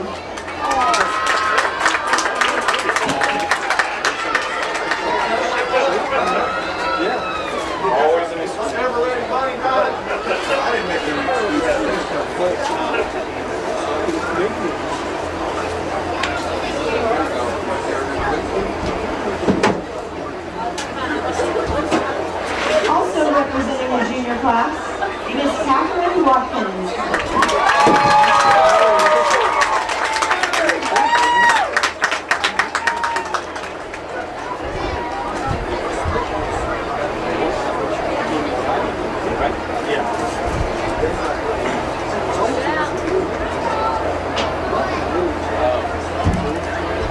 From our graduating class of 2021, our senior homecoming queen candidates.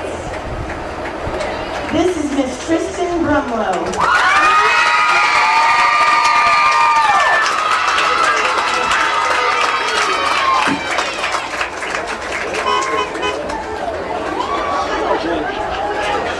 Our next candidate, Miss Caroline Case.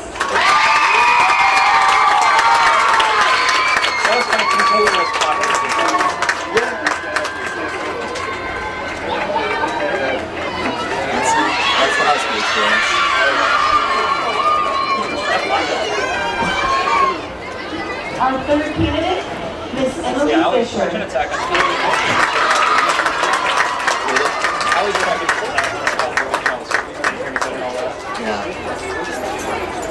You're good. Our next homecoming queen candidate, Miss Michaela Hicks.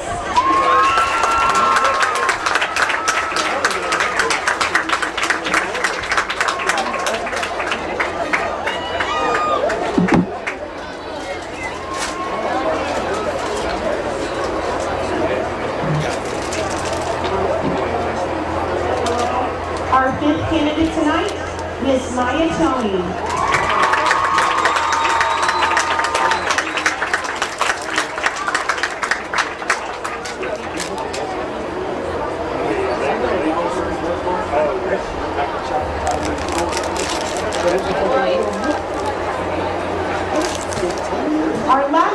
candidate for Homecoming Queen 2021 of the 2021 class is Miss Shelby Woolline.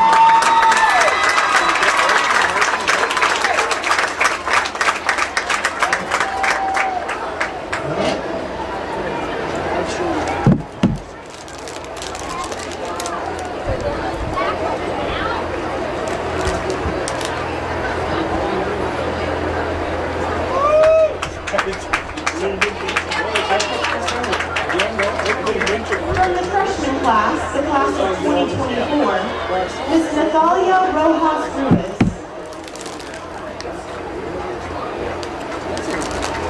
Natalia is the daughter of Rigoberto Rojas and Isabel Ruiz. She is escorted tonight by her father, Mr. Rigoberto Rojas.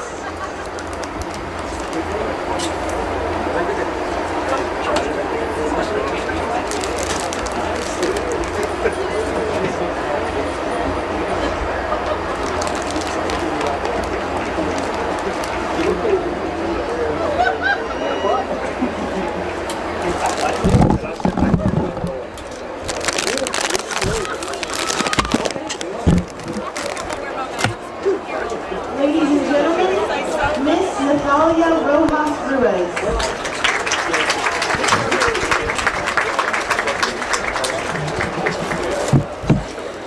Also representing the freshman class, Miss Kat Smith.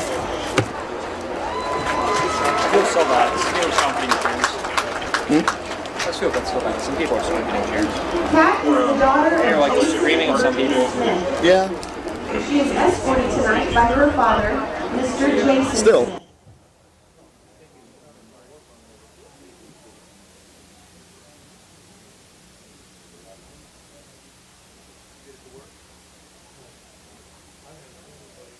Hey, can you hear me, Chloe? Are you on me? Okay.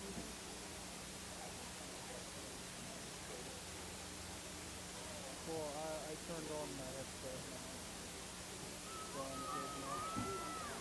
Miss Kat Smith.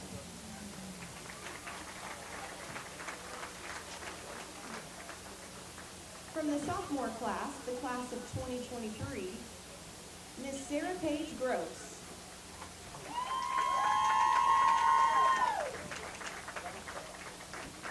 Miss Sarah Paige is the daughter of John and Amanda Gross. She is escorted tonight by her brother, Mr. Daniel Gross.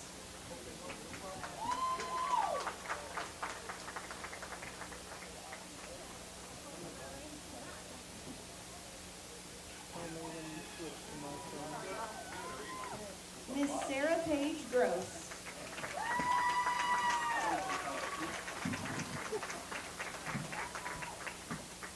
Also representing the sophomore class, Miss Taylor Wardlaw.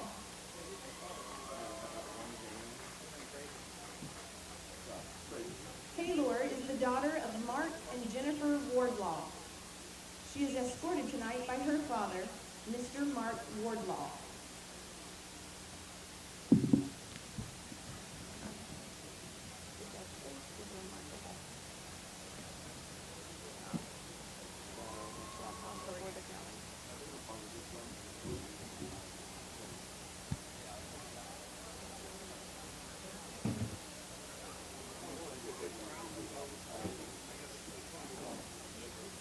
Miss Taylor Wardlaw.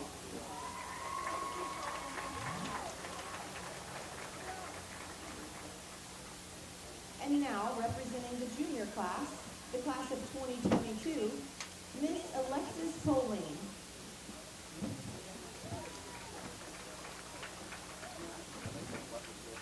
Alexis is the daughter of Jeff and Kanisha Poling. She is escorted tonight by her father, Mr. Jeff Poling.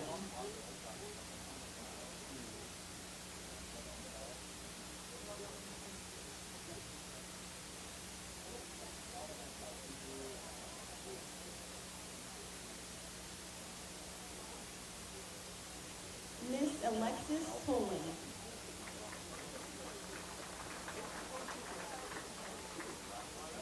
Also representing the junior class is Miss Catherine Watkins.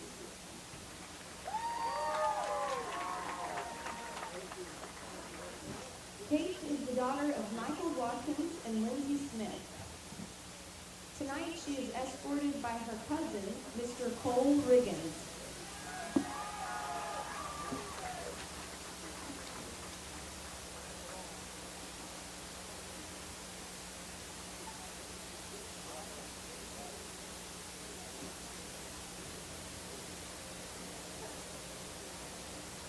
Miss Catherine Watkins.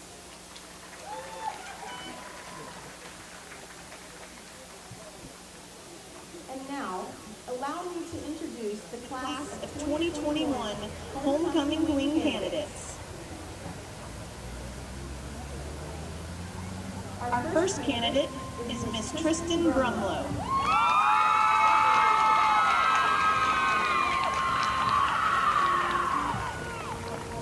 Tristan is the daughter of Tiffany and Ricky Nelson. She is escorted tonight by her grandfather, Mr. Johnny Johnson. Tristan has been an OHS cheerleader for 3 years, where she is currently the cheer captain. She has also been an All-American cheerleader for 4 years.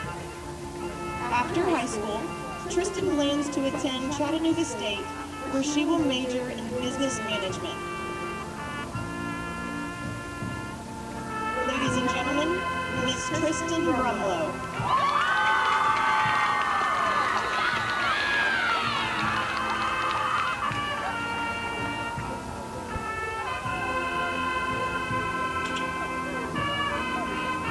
Our next candidate for Homecoming Queen is Miss Caroline Case.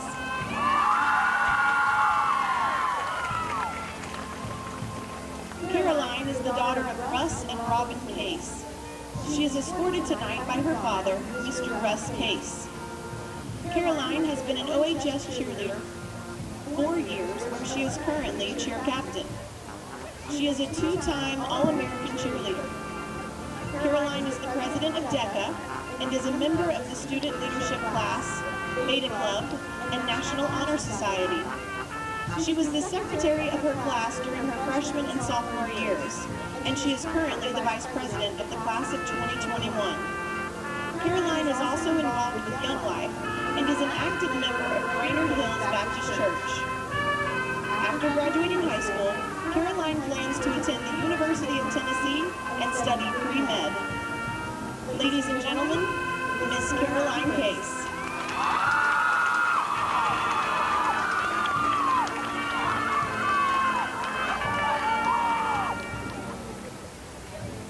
Our next Homecoming Queen candidate is Miss Emily Fisher.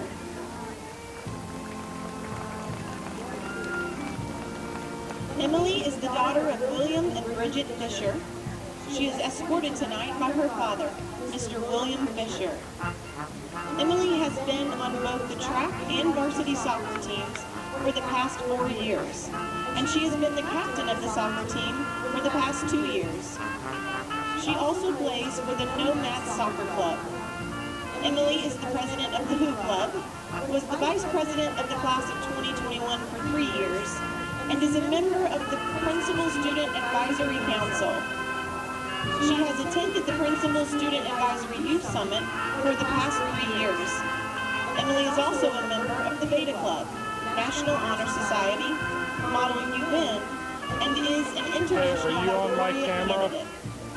She has been a member of the Chattanooga Youth Council for 2 years, and she also volunteers at Meow Meow Rescue with the Shelter Cats. After high school, Emily plans to attend a 4-year university and major in biology. Ladies and gentlemen, Miss Emily Fisher.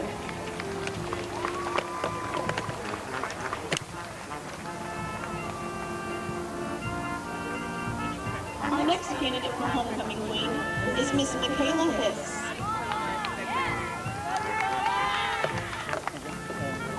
Michaela is the daughter of Michael Hicks and Lauren Ellison.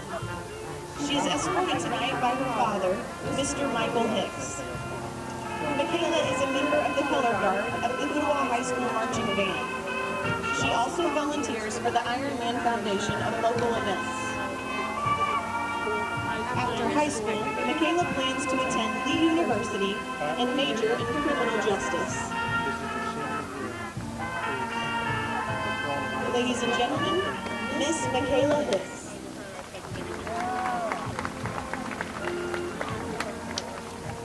Like, how do you feel? Did you expect it? And now that you're the queen. Turned off. Maya is the daughter of Langston and Marquita Muse. She is escorted tonight by her father, Mr. Langston Muse. Maya has been a member of DECA for most of high school. She is a member of the Data Club and will be an early graduate. She is also a member for Art 122. After high school, Maya plans to attend the University of Tennessee at Chattanooga and major in clinical psychology. How do you feel?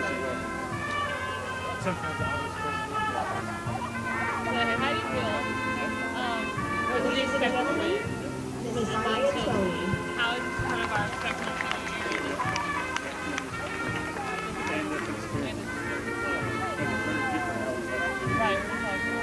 Our final candidate for homecoming queen is Miss Shelby Woolwine. They're going to go out. All right. So just make sure. Come right here. Shelby is the daughter of Shane Cowan and is the niece of Jeff and Natalie Woodard. She is escorted tonight by her uncle, Mr. Jeff Woodard. Shelby is a member of the soccer and track teams, and she is also involved with FCA. She volunteers at YCAP, where she assists kids with their homework. After high school, Shelby plans to attend Chattanooga State and participate in the dental assisting program. Ladies and gentlemen, Miss Shelby Woolwine. Okay.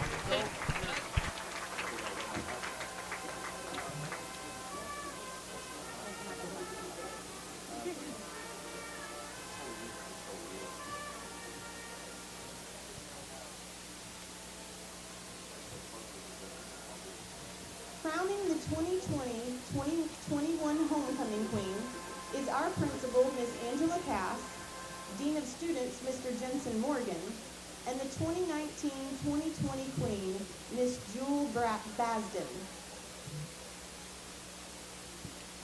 And now, for the crowning of our Homecoming Queen.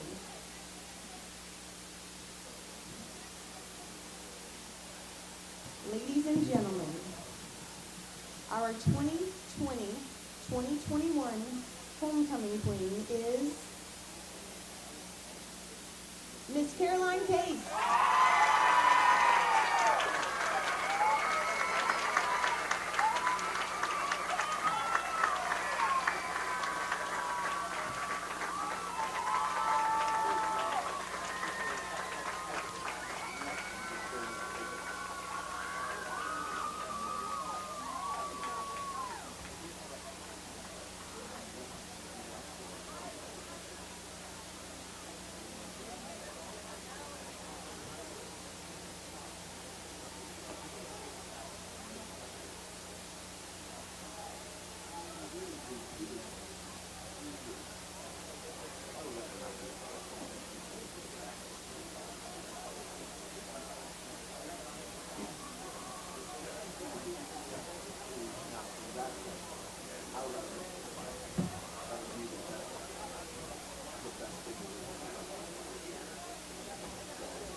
Congratulations, Miss Caroline Case, our 2020-2021 Homecoming Queen.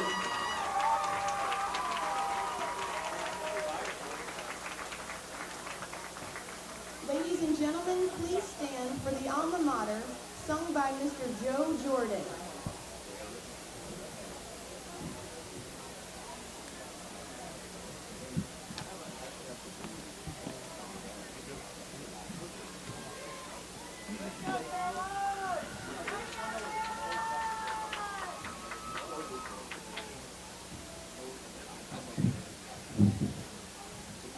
At the foot of White Oak Mountain, towering toward the sky, serving all who seek for land, Ooltewah High.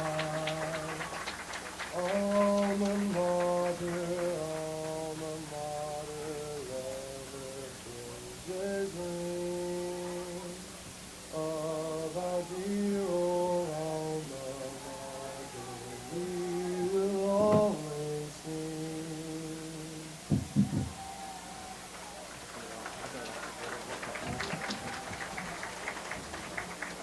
Let's congratulate Miss Caroline Case once again as she passes in review.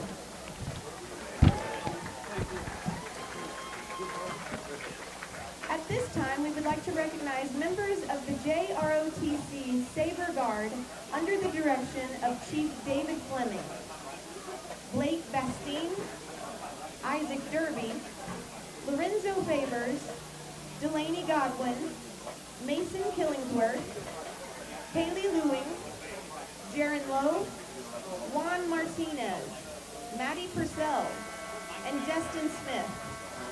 Also a special thank you to the Ooltewah High School Band under the direction of Dr. Timothy Ellison, the Student Council Leadership Class, and their advisors, Mrs. Bishop, Miss Drion, Coach Manning, and Miss Taylor. Thanks are also due to the River City Corvette Club for the use of their beautiful cars year after year.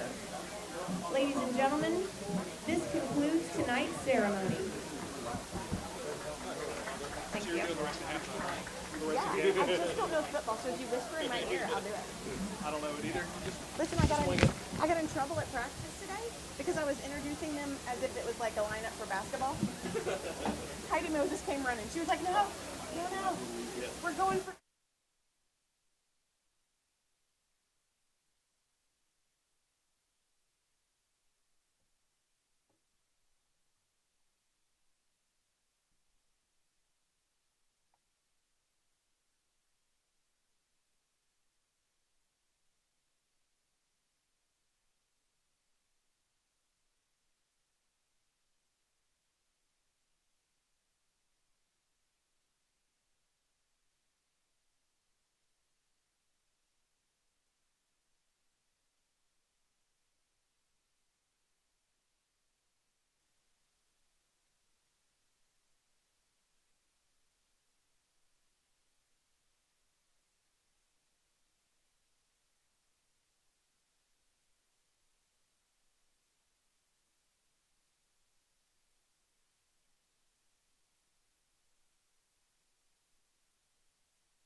Spit on your hand and man up or something like that. And like,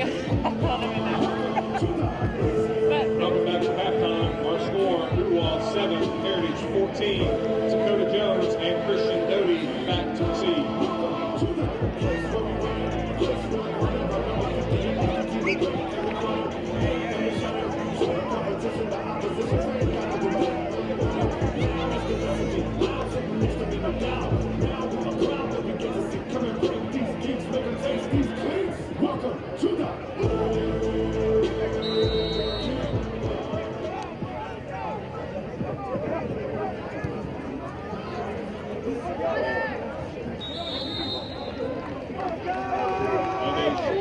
Fair caught by number 84, Will Bolt.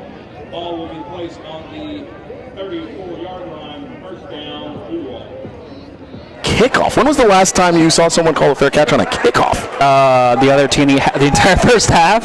I mean, on the Ooltewah side, I mean, on a punt, but I know they tried to return the few kickoffs that they had. It just didn't end particularly well. And of course, I understand the call for the fair catch here. You had a fumble the last time you tried to return it, just not having a rhythm, but here comes the Ooltewah Owls to start the second half. As we have now the handoff to Dakota Jones, who's just a force to be reckoned with. Right, he's going. Are we going to see a touchdown? We are going to. Oh, just shy of the end zone. But give it to Dakota Jones.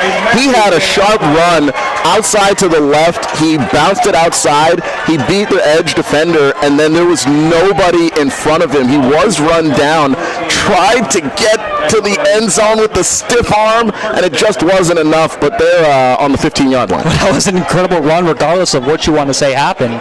You know, as we have a runoff by Fisher Perry, stopped at what looks like the 13-yard line. Good on Fisher Perry for the nice, spectacular run. And it's really good to see Ooltewah come out of halftime with a purpose. They had just bad body language going into the half. They were stunned by what Heritage was doing, but now they're back out and they look like themselves again. As we have another run by Dakota Jones, taking it up the left side, or the right side, sorry.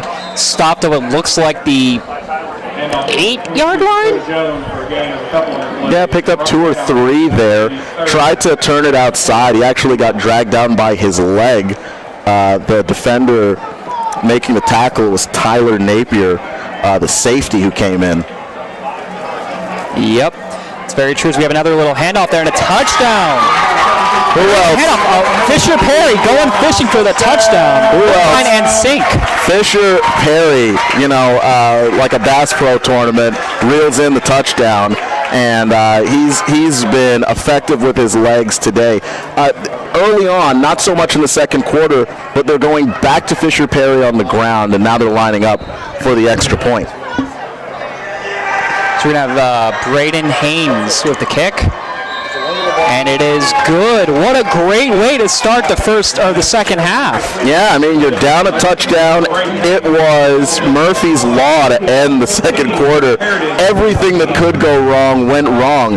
But now Ooltewah riding the ship, they come out immediately and put 7 on the board, and that's exactly what Scott Chandler wants to see.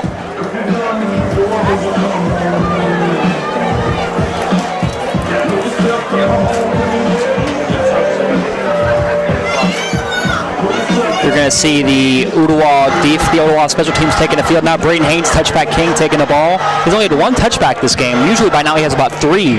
So we'll see if he's able to bring back, you know, his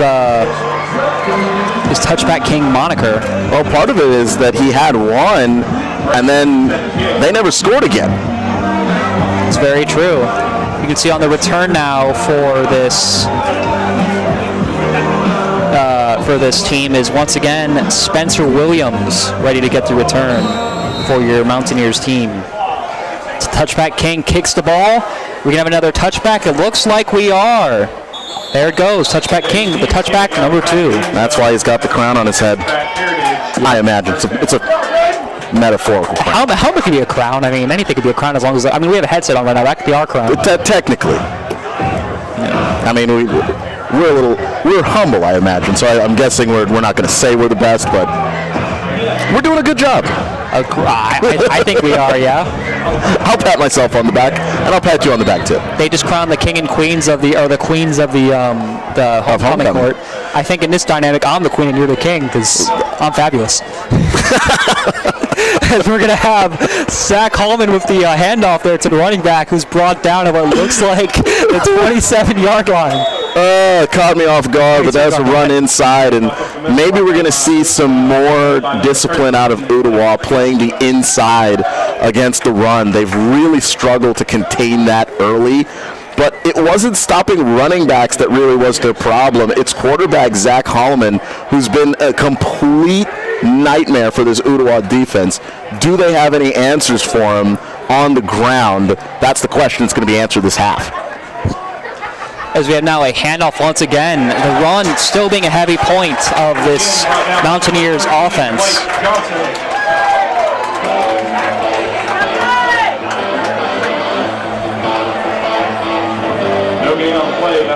And that was Blake Johnson with the tackle.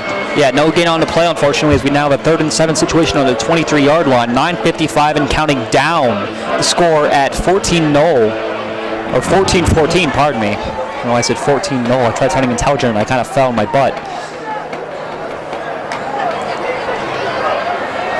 So we're going to have a pass here, a long pass that same pass, it seems like that's the same thing that keeps getting incompleted. That's the deep shot that they want to take. They're looking down the field for Jordan Taylor. He caught that first deep pass on the flea flicker to start the game. They haven't been able to connect with him, but it's not that they haven't been close. They're really trying to run the football, pull the defense up, and then take that shot to Jordan Taylor, the speedster, over the top. As we have now another one of those like little, what did you call it earlier? What kind of kick is that? It's not a regular kick. I mean, it's kind of a pooch kick. It's a drop kick. Interesting little kick there. And again, that's the thing that I liked about the first half of this Mountaineers team is they were so just unorthodox compared to what you'd expect. And I think that's what you're going to do to keep the offense and defense on their toes. Yeah, I mean, look, they're not going to beat Ooltewah head-to-head in terms of strength and possibly even speed. But if you're going to make defenses move out of the way so that you can have a mismatch with the ball carrier, that's where they've had their success. Fisher Perry now at the helm, handing it off to Dakota Jones, looks like a foul is going to Dakota Jones, but actually Fisher Perry keeps it in his hands, pretty much brought down there by the defense of the Mountaineers. Yeah, I mean, fake the handoff to Jones, but unfortunately, that didn't fool anybody. Heritage is really disciplined today at following where the football is going and not biting on any of these fakes that Ooltewah would love to give them. Yeah, Carson Dodd with the tackle.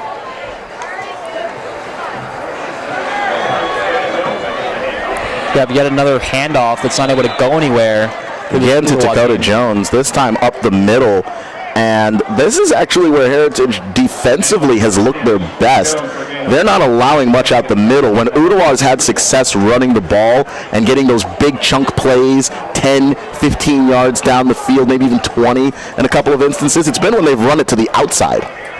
It's very true. As we have now the pass by Fisher Perry right on target. What a spectacular pass to number 8, Ramos McGee. And I don't say passes are passes, but that was directly to the target. Yeah, I mean, that was a very accurate pass. He hits his back foot and then throws a dart to McGee. And McGee uses that big body to just bring the football in. And I know that Ramos McGee is a big guy because before the game, I ran into him. And I mean, I literally ran into him, and you can feel the weight of that guy. Yeah, he getting you on your heels, literally. Yeah, I mean, he landed on my foot. I can still feel the pain from that, but the size of Ramos McGee. Nice little short pass incomplete to Ramos McGee as we have now a 2nd and 10. Yeah, Fisher Perry tried to hit Ramos McGee on the slant pass that time. And actually, McGee wins the route. The pass is just a little bit too high, and it's still a catchable ball, but McGee not able to bring it in. It's very true. Again, I'm not a betting man. I never claimed to be, as I did 1,000 times last week, and I've already done once this week, but I think this will be a handoff. Which it's actually a fake handoff as we have a little halfback toss there. Yeah, a little bit of Doty, who's running and stopped at what looks like the 25-yard line. Ooltewah is starting to kind of take some plays out of the playbook. Look, you're reading my mind, Tony. That's exactly what I was going to say there. They fake the handoff to Dakota Jones, but Fisher Perry keeps it. He's been doing that all game. Oh, nope. He pitches it off to Doty. If you have Fisher Perry again going for the run, I was saying they're unorthodox for the simple fact that they're doing what you're not really expecting them to do, just like the Mountaineers were in the first half. This is exactly what you don't want your defense to do if you're a defensive coordinator. You don't want them to think. You just want them to react.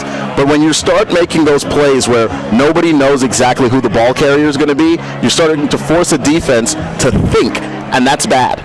That's really bad, as we just see a toss-off there to Christian Doty, who's running, he's going, and he's stopped. His helmet almost coming off. And this is what they did in the last half, but they didn't have a ton of success, was running the football. Ooltewah, instead of just running up the middle, instead of just having a toss to the outside, we're now starting to see the misdirection that was giving them fits from Heritage. They're now doing it to Heritage. As we just had a Beef O'Brady first down. Once again, Beef O'Brady, good food, good sport. Fisher Perry now with the run right up the middle, smothered by that defense, stopped at what looks like maybe the 3-yard line from our end. It's hard to tell. I mean, he gave one defender a piggyback ride on the way to right up to the goal line. He had almost nowhere to go. Heritage's defense has him dead to rights, and he still finds an alley and gets right in between the 1 yard line and the goal line. So we have a 2nd and 1 on the 1 yard line. I mean, you have to do a run. That's it. Wait, what just... That's Fisher Perry. I got so confused there. I thought it was Dakota Jones who had that. Again, they were starting to rely a little bit more on this misdirection, fake the handoff to Dakota Jones, and then Fisher Perry keeps it and rolls around to the outside, and that is his 3rd touchdown run of the night. Yeah, I was mentioning this to you earlier as we have a field goal now being kicked by Braden Haynes, but as I was mentioning to you earlier, Fisher Perry is he's an enigma. He just knows how to do what he wants to do, and he knows how to do what he has to do. As we have a good field goal there, but he can do it all. He can pass, he can run, he can score the touchdown. It's so fun to watch him play. And that isn't even just, being the broadcasters for the Ooltewah Owls. I just love seeing quarterbacks who are able to do it all.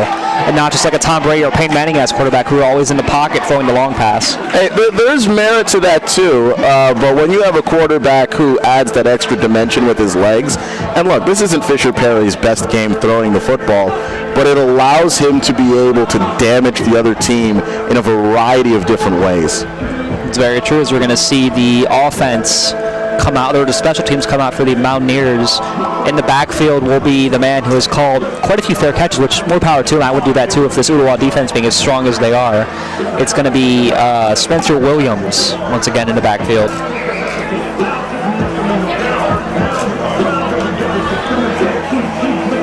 Braden Haynes now getting ready to kick the ball off. And this is a moment where Heritage might have to respond, or this game could very well get away from them. That's very true. I liked how the first half was somewhat of a tit-for-tat affair, where both teams were able to get points on the board. But now Ooltewah is finally turning around as we have another touchback. The touchback king strikes again, the 3rd. Yeah, you were wondering where the 3rd one was going to be. They just had to get into the end zone a few times, give them a few opportunities. So we have the Ooltewah Owls up 21 to the Mountaineers 14, 6:16 left in the 3rd quarter. Both teams have all 3 timeouts, starting on the 20-yard line, 1st and 10. For your Mountaineers, the quarterback at the helm, Zach Hallman.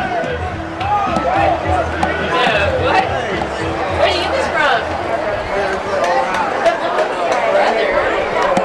And the snap. Fake handoff and the run up the middle, the read option. That was actually Tristan Hurst in the gun, not going with Zach Hallman that time, and that might have been maybe the dead giveaway, except we've seen Tristan Hurst throw a pass earlier this game that went for about 20 yards. It's very true. Yeah, the Ooltewah defense looks like trying to put a lot of pressure on the quarterback. So they may have to do a pass here, but we'll see what happens. Ooh, the toss off there to the runner for the Mountaineers. And again, that's Tristan Hurst in the gun. Spencer Williams was actually the wide receiver in the backfield. And then they ran a little option play. Tristan Hurst feels the pressure, pitches it to Williams, and Williams makes the defense pay just a little bit for leaving him alone. But they rallied to the ball and really stopped what could have been a big play from becoming much worse. That's very true. Oh, like you hit y'all? Now ours we can't hear. Y'all can't hear anything? And now we've got Hallman back in the game. If you have Hallman back in the game, it's either going to be a mid-length pass or there's the long pass. Stopped by the Ooltewah defender. Really, really well defended by Christian Doty. Jason Carmichael. That was Jason Carmichael. Who I had picked. I picked as my defensive potential player of the game because he's been really, really good in the secondary this year and really good on that play covering the wide receiver because I thought Hallman actually threw a really good ball, just nowhere to put it. Ooh. And the punt is blocked. Yet another blocked punt/field goals. We have a nice little friendly bounce now to the Ooltewah Owls. Stopped. It's recovered by Ooltewah. We also have a flag. The kicker was rolling around on the ground. You can see the Ooltewah coaches reacting to this. They're not too happy about the call that was just made. You can hear the Ooltewah fans booing with vigor. Yeah, they're not happy about the call. The players were confused by it because they thought the flag meant the play was dead, but the ball was actually live. And I'm actually not sure who recovered that. I think it was actually the Mountaineers who recovered it, because it looked like as he was on the ground, the Mountaineers had it, and then. But it's roughing the kicker, and that's going to be a. I don't know if that's going to be a. Nope, that's going to be a first down. It's a setup playing here for the Ooltewah Owls. I don't know that that's necessarily a setup. There was contact there. If I'm going to be my journalistic, impartial self, the big J journalism, that's what we do around here. Yeah, I'm not trying to be impartial either. I'm not saying it was a setup. I just loved how the music department here played that song. Yeah, but they know. So you're going to have a 1st and 10 on the 39-yard line. I'm just happy that Ooltewah was able to recover it, because it looked like to me that the Mountaineers got the recovery. But first down for the Mountaineers because of the roughing the kicker call. Oh, that hit there. My goodness. That was an unbelievable hit. He brought the wood. Well, if he brought the wood, then the other guy was the nail, beating it into the ground. I mean, yeah, Daniel Fox playing the part of the nail in this story, and he just gets driven to the ground. That's a monster hit. Yeah, the Ooltewah faithful again, really showing how they feel about that play. We're going to have Zach Coleman at the helm once again instead of the Tristan Hurst, who was at the helm last possession. We have the handoff now, and the run and the play is to Fox, and a flag is thrown. And Fox had a good run, picked up maybe 3 yards, but this is going to back up. That was a hold. And it looked like the hold was going up against Emmett Thacker for Heritage. 4:29 left in this quarter. Yeah, and you're right, that was a holding penalty they're calling. Score once again being 21 Ooltewah, 14 Heritage. 2nd and 7 on the 43-yard line, but getting pushed back now due to the holding call. It's really interesting in a game where you can see momentum start to swing, and where Ooltewah couldn't get out of their own way in the first half. They shot themselves in the foot with dumb penalty after dumb penalty. Now it's Heritage. The shoe is on the other foot. They're struggling to find any ground, and part of it is the penalties that they've had in this half so far. So we have a 2nd and 17 on the 33-yard line. You have the handoff now to who I believe is Kobe Johnson. Not able to get a lot of yardage. Or no, yeah, it was Kobe Johnson. Cole Steele getting the tackle on Kobe Johnson. And Kobe Johnson hasn't been as effective in this game as he was in the first quarter. He was really unstoppable in the first quarter. Ooltewah has figured him out. They've decoded whatever it is that they need to be able to figure out how to slow down Kobe Johnson. He hasn't been a threat since.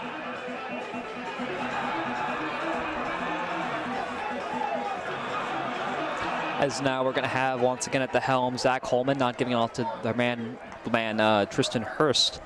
So we're going to have another long pass to pressure on the quarterback, though. Wow, what a tackle there. I mean, Holman fakes the handoff to Hurst. It's a play action fake, and he steps up in the pocket, and he is greeted by the edge rushers of Ooltewah, and the hit affected the throw and didn't get anywhere near where it needed to be, and now it's 4th and 16. Yeah, and another thing you need to notice, the man who got the tackle, who other than Cole Steele, the man who got the tackle in the last possession. Cole Steele really being a difference maker on the defensive end as we have the ball being stopped at what looks like the 38-yard line. Heritage's 38, or Ooltewah's 38-yard line. That you could really see the Ooltewah defense. They're trying not to pick up any more dumb penalties, so they get really close to the punter, and then they back off. Apply the pressure, but don't give the referees another reason to put more laundry on the field. Not to make this like an NFL comparison, but this is kind of reminding me of like a Bears team where the offense is playing a fair bit less than the defense because the offense is being pretty effective, but the defense is having to kind of carry the weight for this Ooltewah team. Yeah, and that's what it was going to take to get out of the hole that they were in. But the offense is scoring very fast, and they've been decisive, and they've been capable of running with anybody, and that's going to be the key to this drive also. Get the handoff down to Dakota Jones, who's running, and he's stopped at what looks like the 45-yard line. And Dakota Jones is a strong runner. I mean, he looks like a sledgehammer. Absolutely piled himself into Tyler Napier Ridings and blew him back about a yard or two. It was a short run, but a tough run. And I mean, that's all you need, especially when you're just trying to get into field goal position, or even, touchdown position, obviously. If you have a 2nd and 3 situation on the 45-yard line.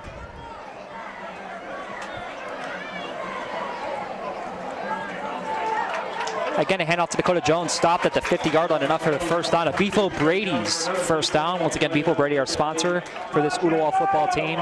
Beef O'Brady, good food, good sport. And Dakota Jones, why not hand the ball off to him again? He's been incredibly effective in this half. He's been able to pick up first downs, and it's doing exactly what you want. Now that you have the lead, let the clock run a little bit.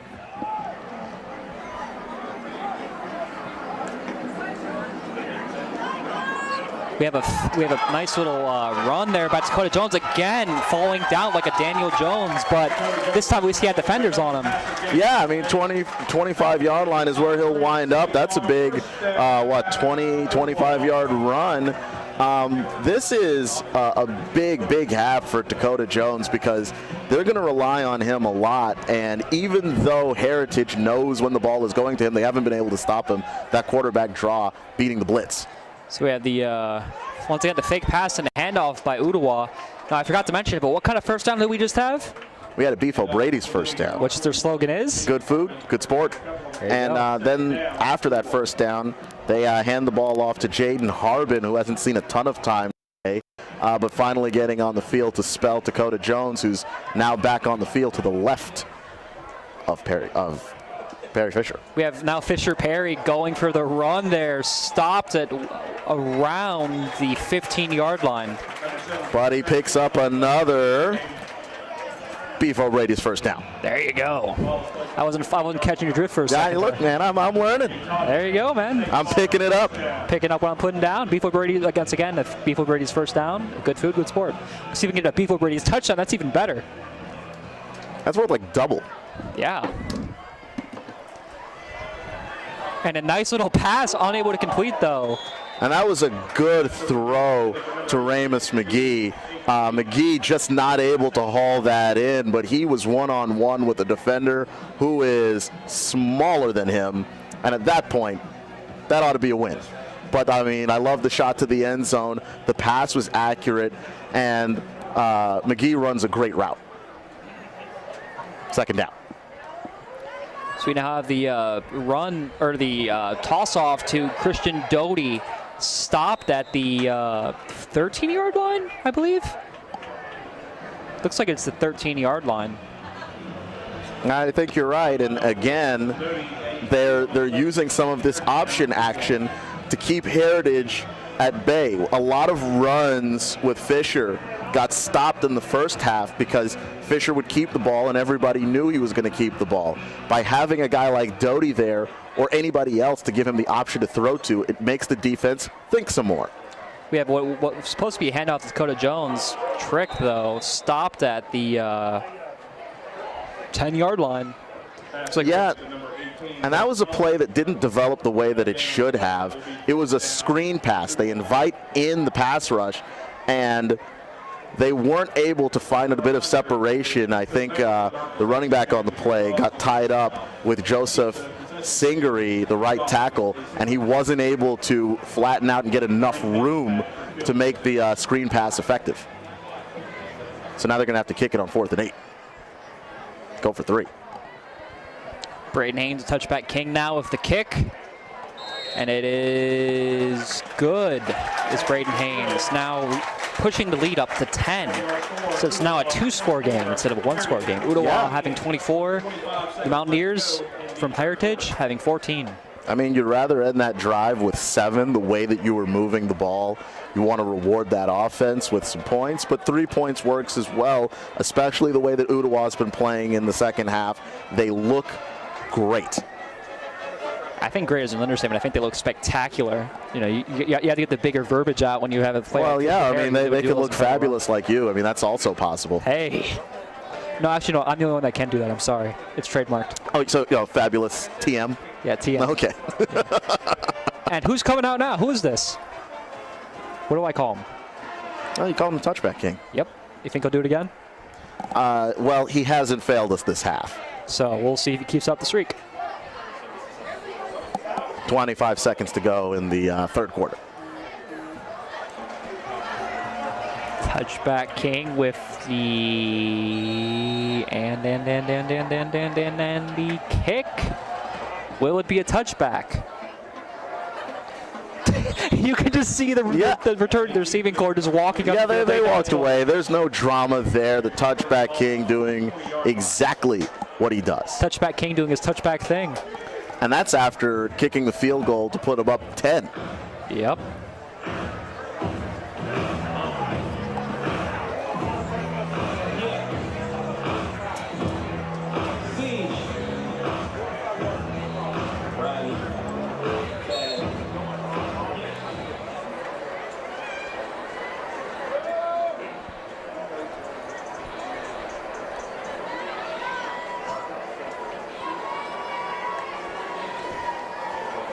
We have now the run there, juking to the right and stopped is Zach Holman.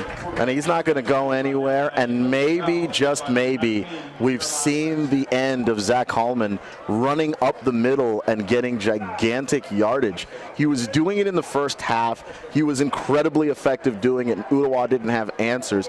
He hasn't been able. Hello, Ooltewah High School. I'm Alicia Saeed, here with our class of 2021 just crowned homecoming queen, Caroline. First off, congratulations. Thank you. And how do you feel with this win? I'm very excited, very overwhelmed with all the pictures going on, but definitely very excited. Did you expect this win? I honestly had no idea who was going to win this year, but I'm also very honored that the school chose me to be their queen this year. So, you being a senior, how did the coronavirus affect your senior year and now this experience? It's definitely been weird at school, all of us wearing masks and not all of my friends being at school. I'm glad we're getting an as normal senior year that we can get, though. And lastly, what do you think you gained from this experience? I think I gained that I know a lot of my friends support me and just all that, but other than that, I don't know what else to say. Well, thank you so much for that. And that's it with our homecoming queen. Let's take it back to the game.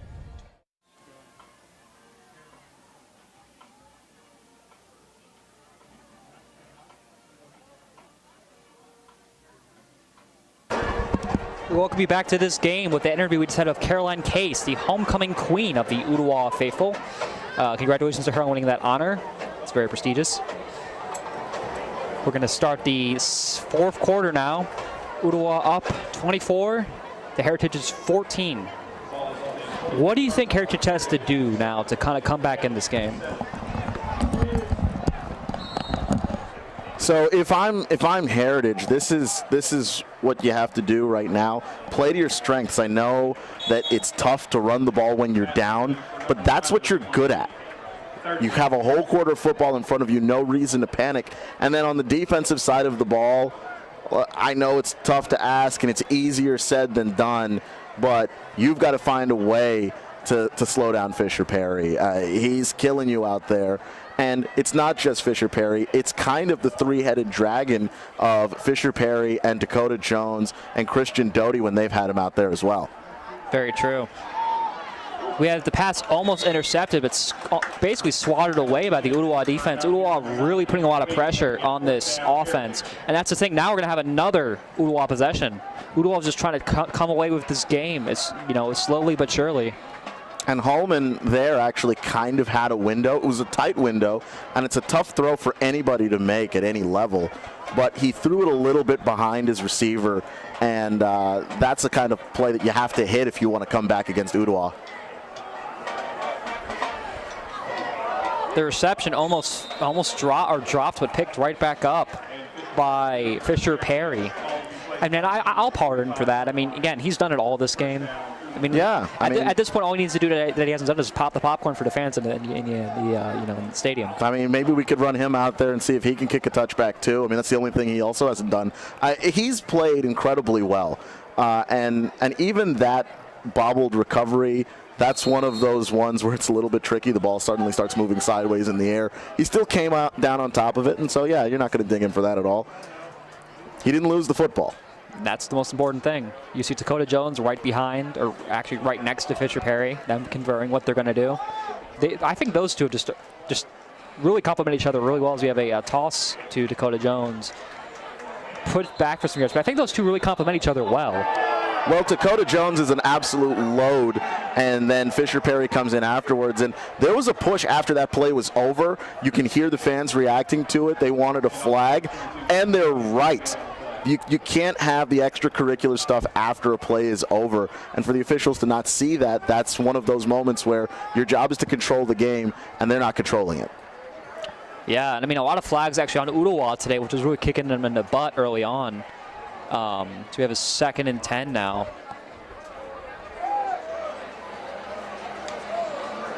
The handoff to Dakota Jones, who's running it up the middle. Not able to get a lot of yardage is Dakota. I think the defense of the Mountaineers is really starting to kind of key into Ooltewah's strategy, which is generally hand it off to Dakota Jones, because I mean he's effective when they hand it off to him. Yeah, and also this is Ooltewah getting a little bit away from what's been working really well earlier in this half, which is that misdirection.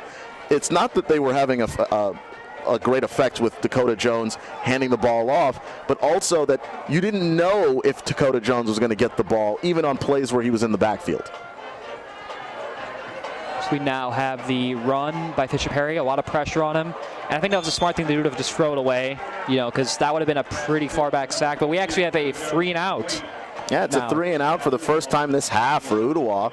And, Fisher Perry throwing it away to avoid the sack. You're up 10. You don't want to give Heritage life. Go ahead, win the field of position battle by punting it from the 40. And who's coming out to punt it? Well, it's a touchback, King, but you can't get a touchback on a punt. Very true.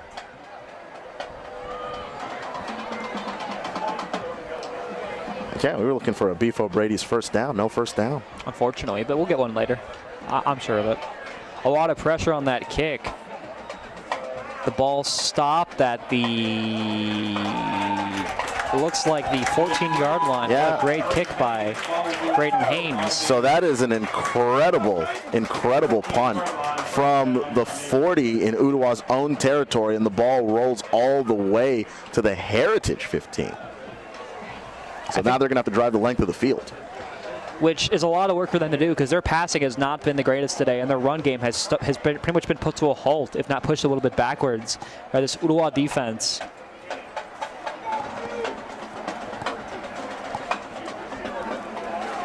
And it's a struggle, and you want to run the football, but running it from the 15 all the way up to try and get a touchdown, it's a tall order.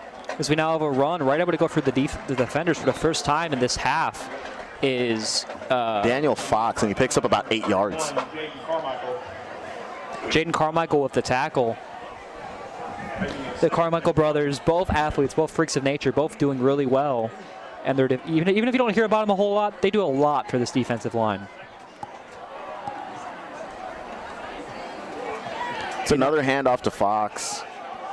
What does the Fox say? I think the Fox says they're down at about the 26-yard line. I think the Fox said we'd be happy to get back to the line of scrimmage. They try to bounce it outside with Daniel Fox, and they're just not able to get anything going as Ooltewah continues to play stifling defense. However, that wasn't enough for the first down. That wasn't for the first down. Okay, I have a bad angle here, but I still believe that there was more yardage to be picked up by Daniel Fox, but he wasn't able to get there because the defense got there so fast. I can concede to that. As we're going to see the quarterback at the helm once again.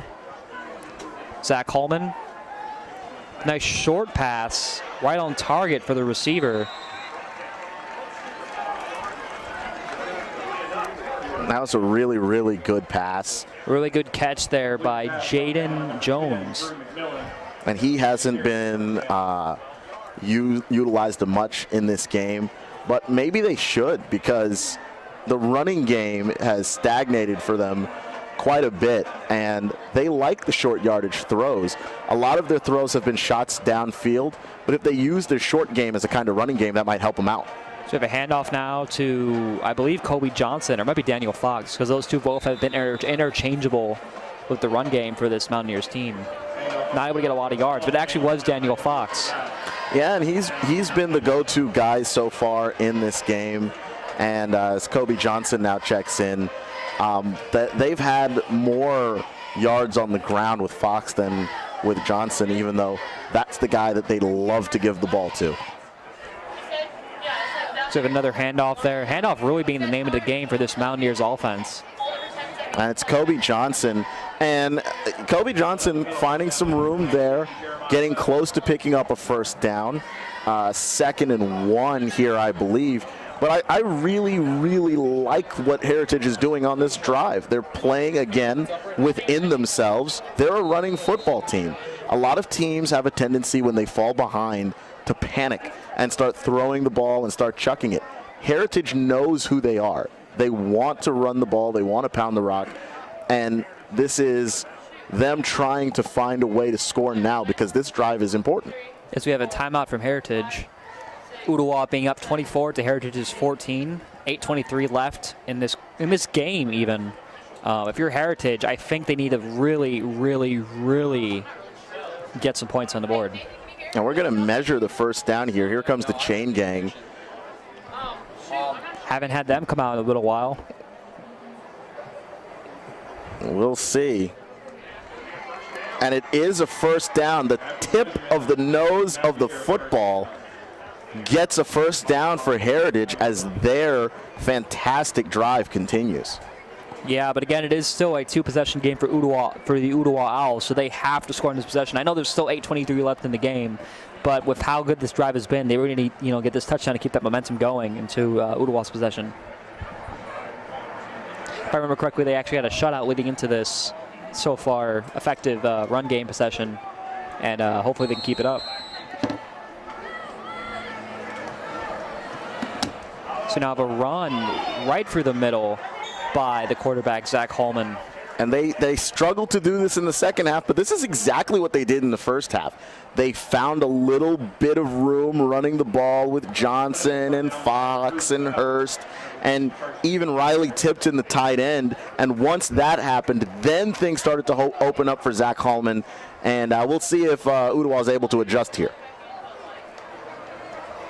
Once again, another handoff there, or not even a handoff, the run there by Zach Holman. Stopped at what looks like the 34-yard line. I mean, yeah, it's another read option, and he puts the ball in the chest of Fox, and as soon as the end crashes down on Fox, he keeps it and is able to pick it up, get another 5 yards on that run. We have an injury down on the field now. It's hard to see from our end who it is, but you can see one of the medical people coming out here to check on the person down. It is an Ooltewah player. Ooltewah currently up 24-14. We're on the second down, 5 to go on the 35-yard line, fourth quarter. I still think it's anybody's game. And it looks like the man who is down for the Ooltewah Owls is Jaden Carmichael, one of the Carmichael brothers. That's a big loss for this Ooltewah defense, as you can hear the sportsmanlike applause from the fans. He looks like he's okay, though. He's not limping too badly. He isn't, and it's always a good sign whenever an injured player gets up and walks off under their own power, but he's unbuckling the chin strap, so he's going to be out at least for now. And I think that's good. I mean, the defense has played quite a bit so far this game, and I think it just, could also just be, fatigue. You need to let your players rest a little bit more. Yeah, I mean, it's been a fairly humid night, at least for what we've had weather-wise around here. It's always possible you have a cramp there. We don't know what the issue is. Don't want to try and speculate, but getting Carmichael out of the game right now, definitely long run, good for him. Once again at the helm is the quarterback, Zach Holman. I'd like to see a little bit more of their backup quarterback kind of doing something. I don't know. It'd just be kind of cool to see a little toss-off there to Kobe Johnson. That's Daniel Fox, I believe. But yeah, they like that option. If you go after Fox, then Holman keeps it. If you go after Holman, he'll pitch it to Fox. And again, it puts a defense in a position where they have to think. And as long as a defensive player has to think, you've got the mismatch. So we have a 1st and 10 on the 28-yard line. A flag on the play now. And it does look like a hold. Up the middle, brought down by number 13, Blake Johnson. However, there is a flag on the field. For an 11th grader, Daniel Fox is doing pretty well for himself. You know, usually the seniors tend to have a better game or go at the football stuff, but I think seeing a junior really putting it to this Ooltewah defense really just, it's good to see. Yeah, I mean, and Fox is shifty, and he's got enough movement, and he's so small that he comes from behind that offensive line. You almost can't see him. That is a hold, by the way, on Heritage, so this backs them up to a 1st and 20. Which is not good for Heritage, especially they're trying to get back into this game. Which, I mean, it's still anybody's game. There's still 7 minutes and less on the clock, but they need to get a touchdown on this drive. A nice little short pass to the receiver, number 11, Chase Ridings. And Chase Ridings runs an in right at the first down marker, which they backed up about 10 yards from, and gets him about 10 yards back. And that's a good route and a good catch. Hallman throws the dart.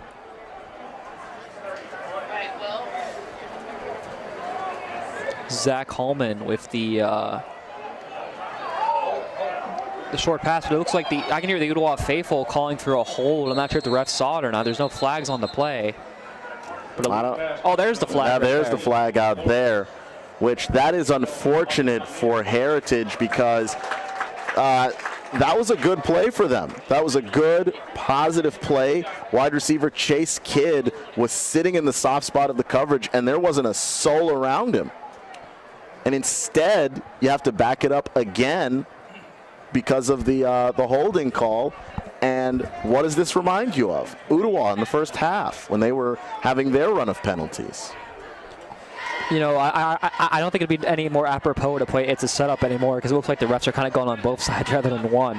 I mean, I'm not sure if they were going on one side initially, but I actually think the officiating's been pretty good today. I can agree to that at this point. Holman now, if the run stopped at the 38-yard line. And this is where the penalties kill you if you're Heritage. You want to be who you are. You want to run the football. You want to be deceptive. You want to make Ooltewah think. But the problem is, once you're back 20 yards, everybody knows at some point you're going to have to put the ball in the air. It's very true. We have a 3rd and 16 situation on the 40-yard line. 5:43 and counting down. Ooltewah 24, Heritage 14. You can see a substitution going through for the Heritage team. The long pass almost intercepted, but stopped by this Ooltewah defense. The intended receiver, Chase Ridings. I think he was trying to throw to number 9, Tyler Napier, but he had him, and the ball was in his hands. And you got to give credit to Ooltewah's secondary. They broke up the pass and really saved that play because that would have been a first down had Napier held on to it. Now my question is, I know there's a 4 and 16 and it's a bit crazy, but would you go for it if you're Heritage? You have to score. There's only 5:25 left in the game. Only because they can't kick a field goal from here. This is 4-down territory for them. They may never see the ball again if they punt it. It's very true. For the snap, complete. The Ooltewah faithful loving that. Yeah, Holman tries to throw the back shoulder ball to Ridings and not able to connect. He threw it before Ridings was able to turn on it, and it was well covered. And here comes the Ooltewah Owls to try and seal this thing away. 5:20 left on the clock. Both teams having all 3 timeouts. I had said earlier that the Mountaineers took a timeout, but that was actually incorrect. That was because they were measuring the yardage on the ball. Ooltewah taking over the ball at the 37-yard line. Pardon me. And I am not a psychic. I'm also not Tony Romo, but I'm going to guess a heavy dose of Dakota Jones here on this drive. I think so too. I mean, you have to, especially if you have the ability to and it actually works. But we didn't have Dakota Jones. Actually, we had Christian Doty, the intended receiver, not able to get a lot of yardage. I mean, I do agree with you. I think they should have gone to. I think they should have go Dakota Jones. Yeah, and I think that was just an attempt at catching Heritage off guard. They faked the handoff to Dakota Jones, and then Fisher Perry tries to find Christian Doty out in the flat. And you got one man to beat, and it's just a one-on-one battle. Heritage won that battle on the outside that time.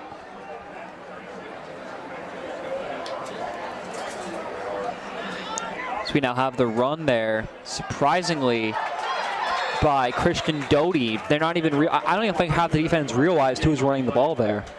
No, and that's what happens when you've got a split back situation. You had Dakota Jones to the left, you had Christian Doty to the right, and then they handed it off to Doty, who used his speed along the sideline to pick up the first down.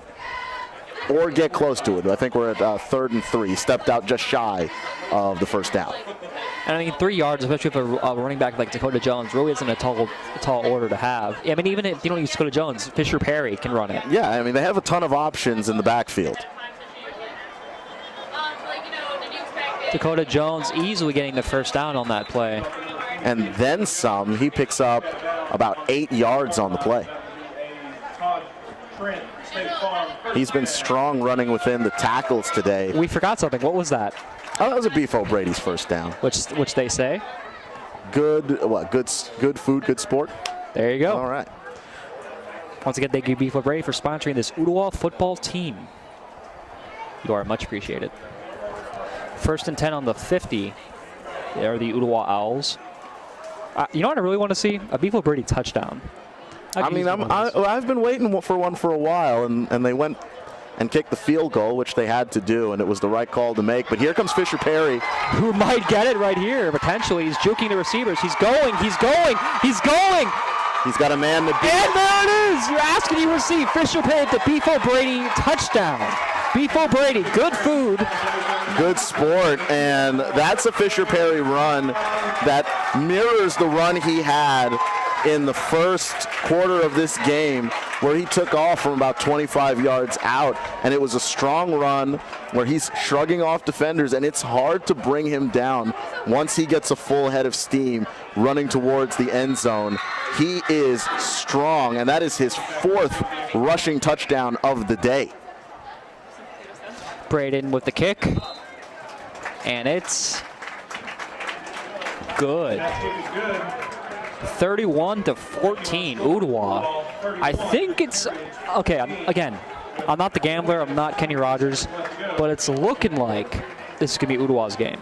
I mean, we still have some time. It does look like it, and again, you never know. But I do want to say that this doesn't play to the strengths of Heritage. They're not a team that plays from behind particularly well because they want to run the football. And now they're going to have to put it up in the air. And this is exactly what you want when you're a defense.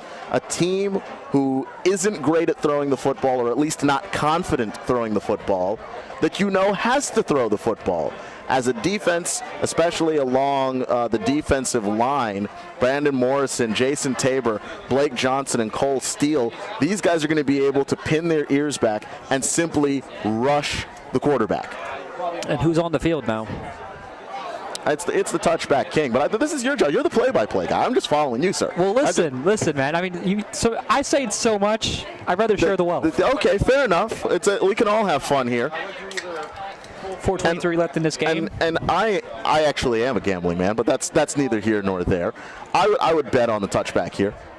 Let's see what happens. 31-14, 4:23 left in the game. Not even a first and anything yet. I assume it's going to be a 1st and 20 once touchback king hits his mark. Surprisingly, not the touchback. I would have lost my money right there. I lost some money earlier, so it's all good. So we have a brought down at the 31-yard line. Yeah, that's a good, strong return from Tyler Napier, just in front of the 30, maybe even 32-yard line, which is some of the best field position off of a kickoff that Heritage has had today, and they're going to need every single yard. So we have a 1st and 10 situation on the 31-yard line. As you said, 4:17 left in this game. Ooltewah 31, Heritage 14.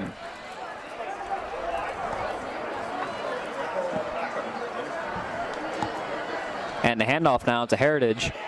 The man is running. He's running. He juked And who is it but Mr. Kobe Johnson? And he can go 25, 20, 15, 10. No one's going to touch him. And touchdown. there he goes. That's not a Beefo Brady touchdown, but that is a touchdown nevertheless. That is a touchdown, and this is exactly what the doctor ordered for Heritage football, because they didn't have the big plays that they needed to hang around in this football game, and Kobe Johnson just gave them life, and that's the kind of home run he's been trying to hit since the first quarter. And there he went. Home run and more. As now the score is about to be potentially a 10-point lead for the Ooltewah Owls.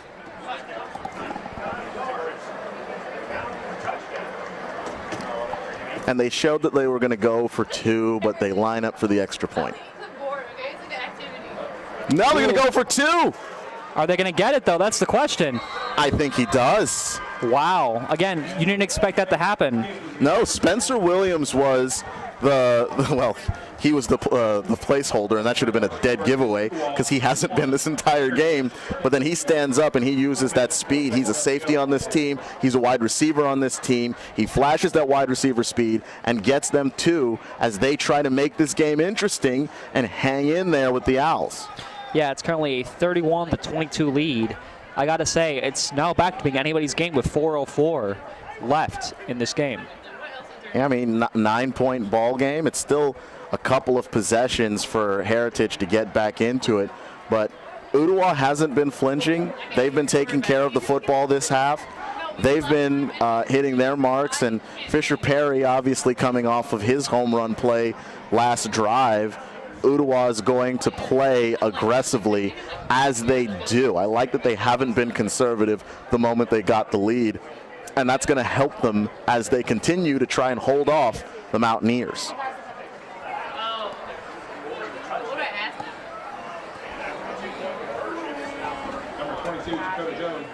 It's going to have a Dakota Jones there in the backfield. Number 34 going to be kicking it off. That is none other than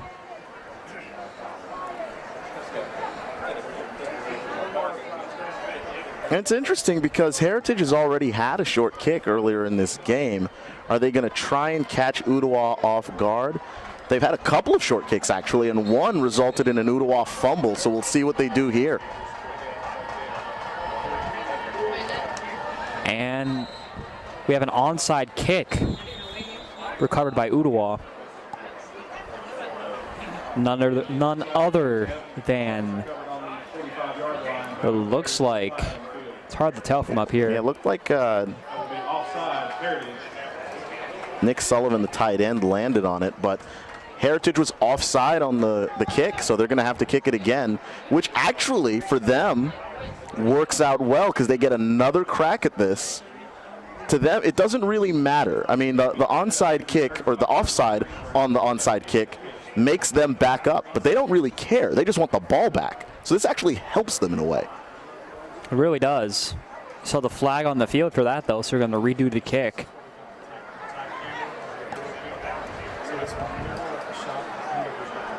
Last onside kick, it went 10 yards, but there wasn't a Mountaineer around to recover it. Now they're going to try it again.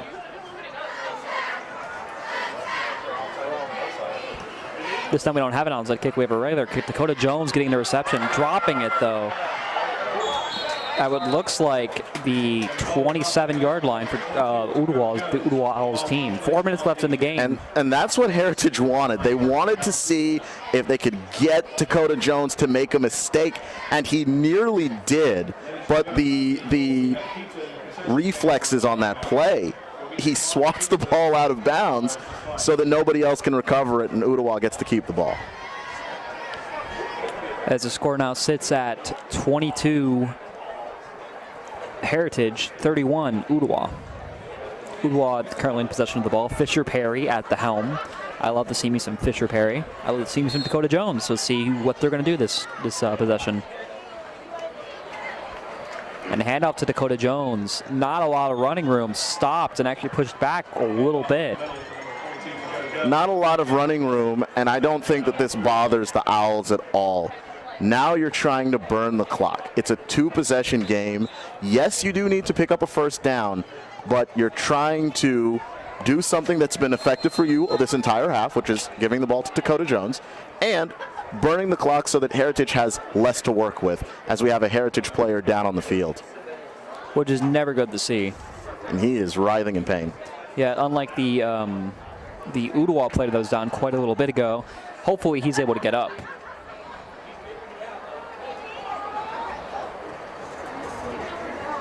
You can see the medical team for the Heritage Mountaineers checking on him.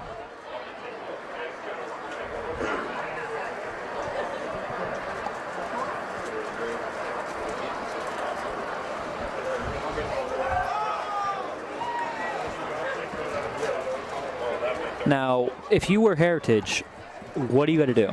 You just got to play lockdown deep. Like, what? I mean, you absolutely have to. Here's what you really have to do. 3 and out would be nice. I mean, you can't allow first down after first down for a team running the ball and burning the clock. I doubt a lot that Ooltewah and Fisher Perry are going to put the ball in the air. And you got an applause here as the injured player for Jaden Jones. Heritage, Jaden Jones, stands up. And again, anytime you see a player go down, walk off the field under his own power, to me, that's a good thing. So, yeah, if you're Heritage, you're trying to get them to turn this ball over and have to punt it away. You can't allow a first down, maybe 1 first down, but you can't allow 2. That's very true. But if it is a first down, it's a Beef O'Brady's first down. So we'll see what happens here. We have a 2nd and 10 situation for the Ooltewah Owls on the 25-yard line.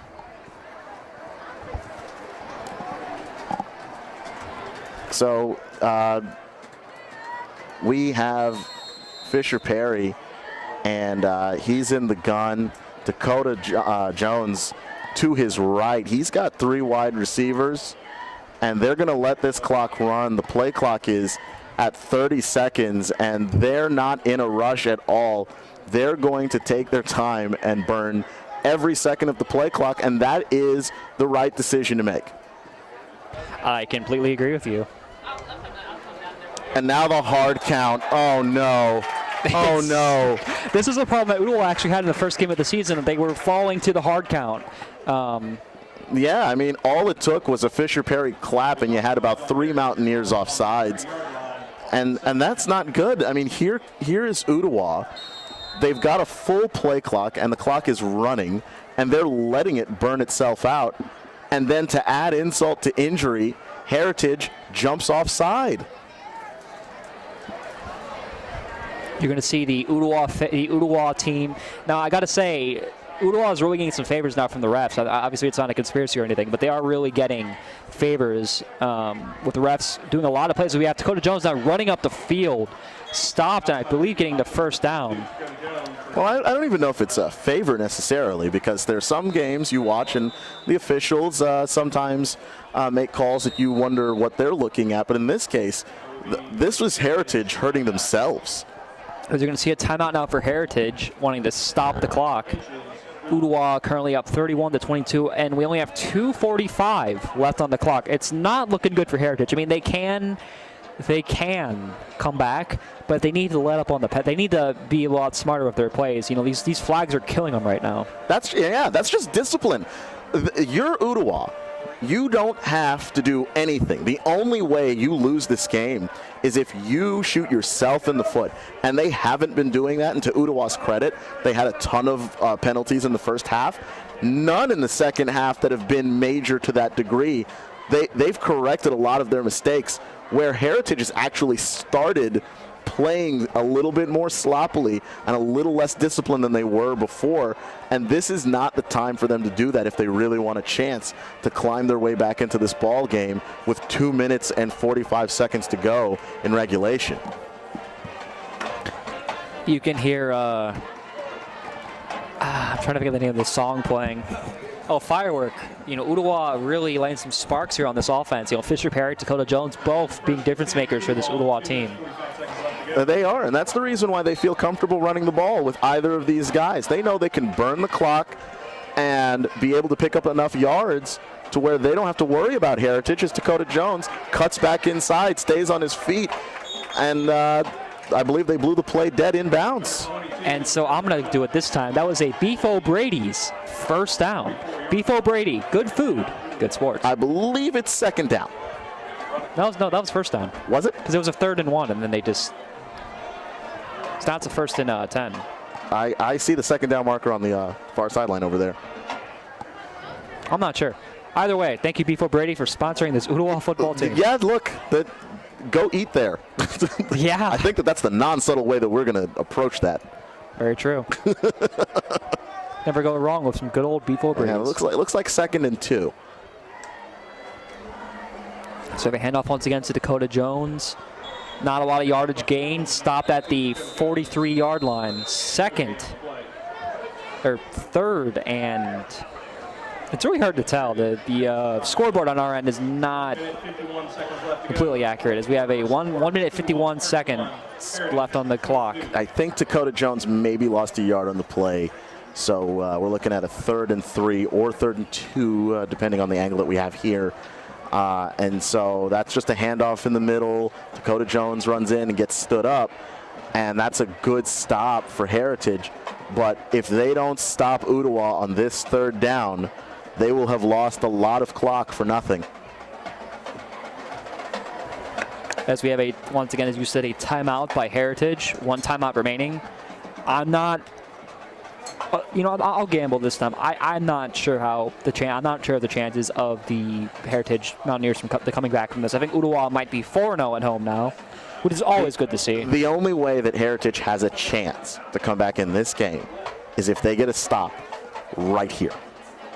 If they stop this first down, they still have some hope.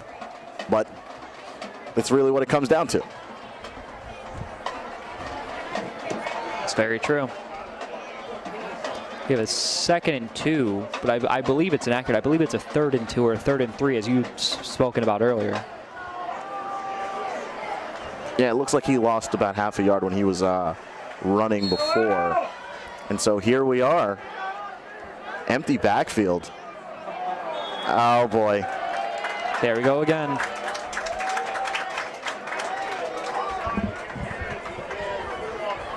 It's the one thing Heritage couldn't do, jump off sides.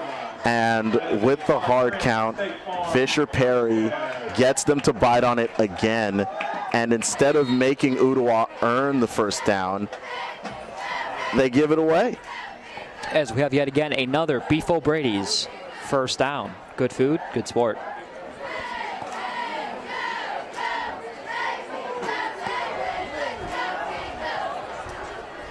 And if I'm not mistaken, Heritage out of timeouts.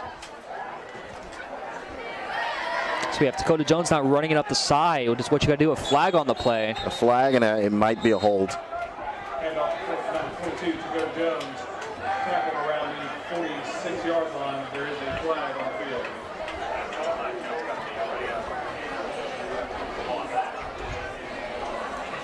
I think Carrison Poe, the right tackle, may have held on that play. And that's going to back up Ooltewah. But at this point, I don't know that it matters.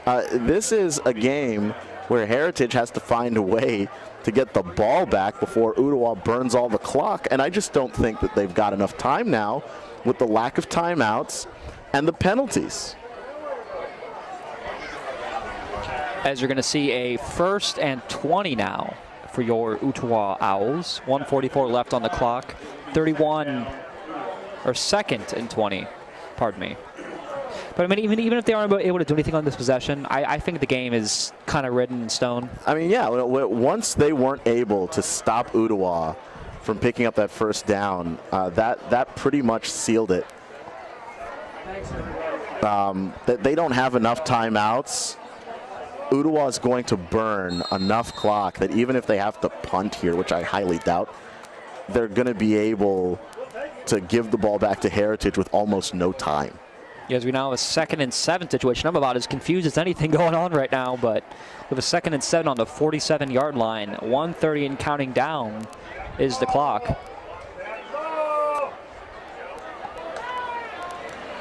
See Fisher Perry now running it up the field. And he's got a good angle. And he's going to probably get the first down there for the Ooltewah Owls. Yep, picks up the first down. He runs it outside to the far sideline, puts his foot in the ground, makes one defender miss, and picks up the first down. And, I mean, this is it. That's going to be it for Heritage. There's just not enough time. And Ooltewah basically controlling the clock, controlling the ball game.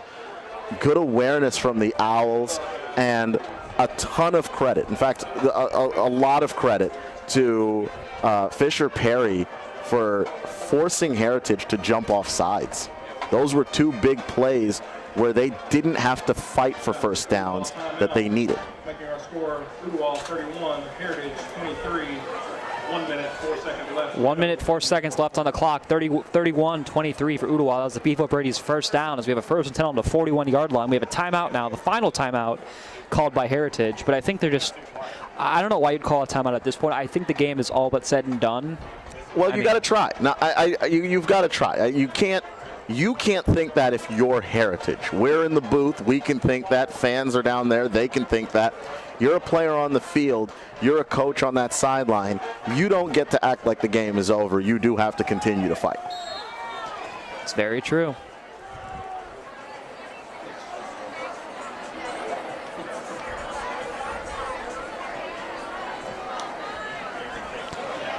So now the run again by Fisher Perry. A lot of pushing off two people and jumping over a third, basically, as he's able to get. I know that you're not going to like another food analogy because it makes you hungry, but Fisher Perry serving out stiff arms like hotcakes. He gave out 3 on that run. I would say more filet since his name is Fisher. Listen, I'm going with the cliche, going with the hotcakes. But I mean, fillets are hot and they work. Yes, but you don't hand out fillets, you hand out hotcakes. Why not? I didn't make the rules, Tony. I didn't make the rules. Yeah, I didn't. What do you want from me? A lot of things. Well, I can't offer any of them to you. Darn it. As you get the clock out going down now, Ooltewah's probably just going to take a knee. And that's what they're going to do. And it looks like... That'll be all she wrote.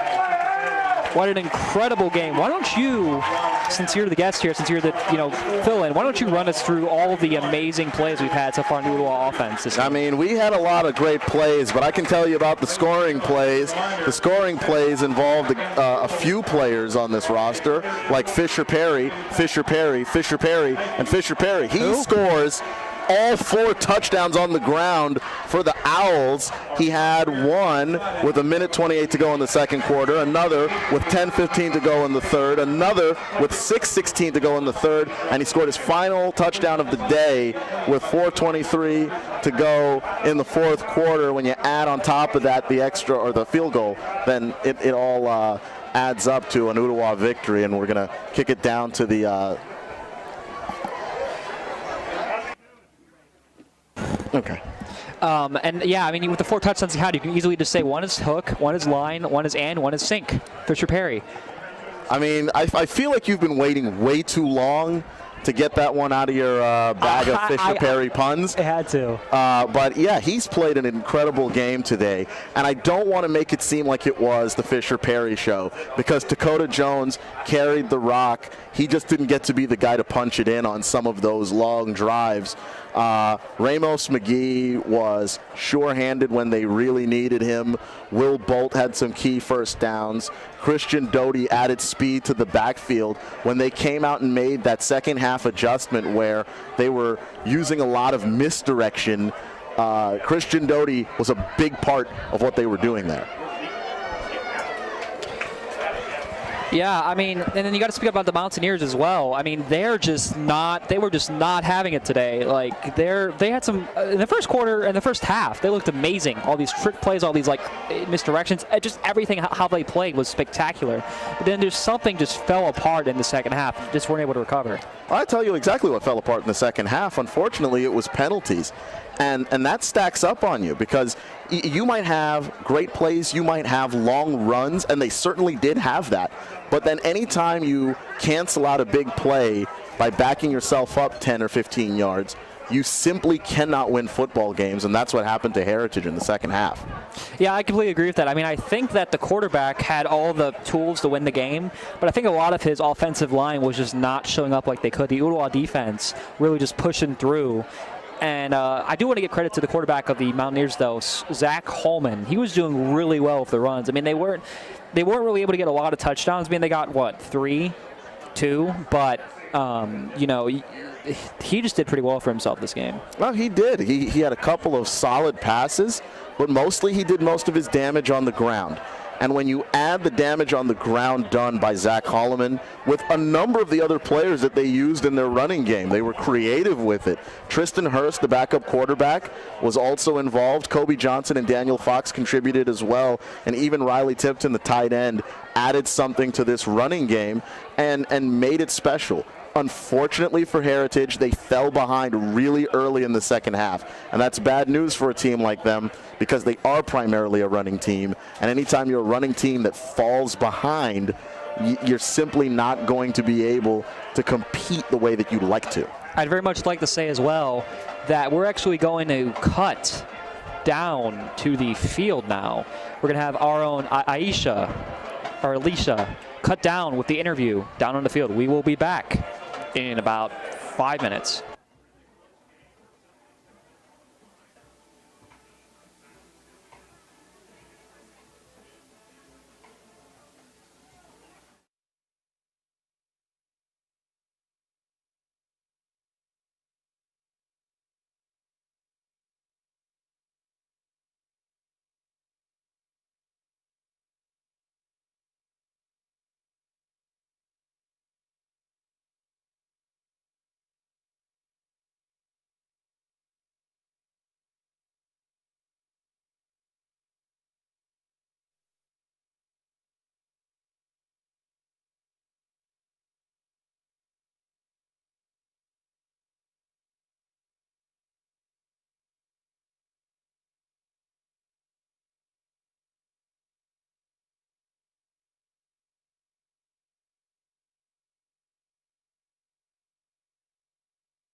Hi, my name is Blake Johnson, and I play D-line here at Ooltewah.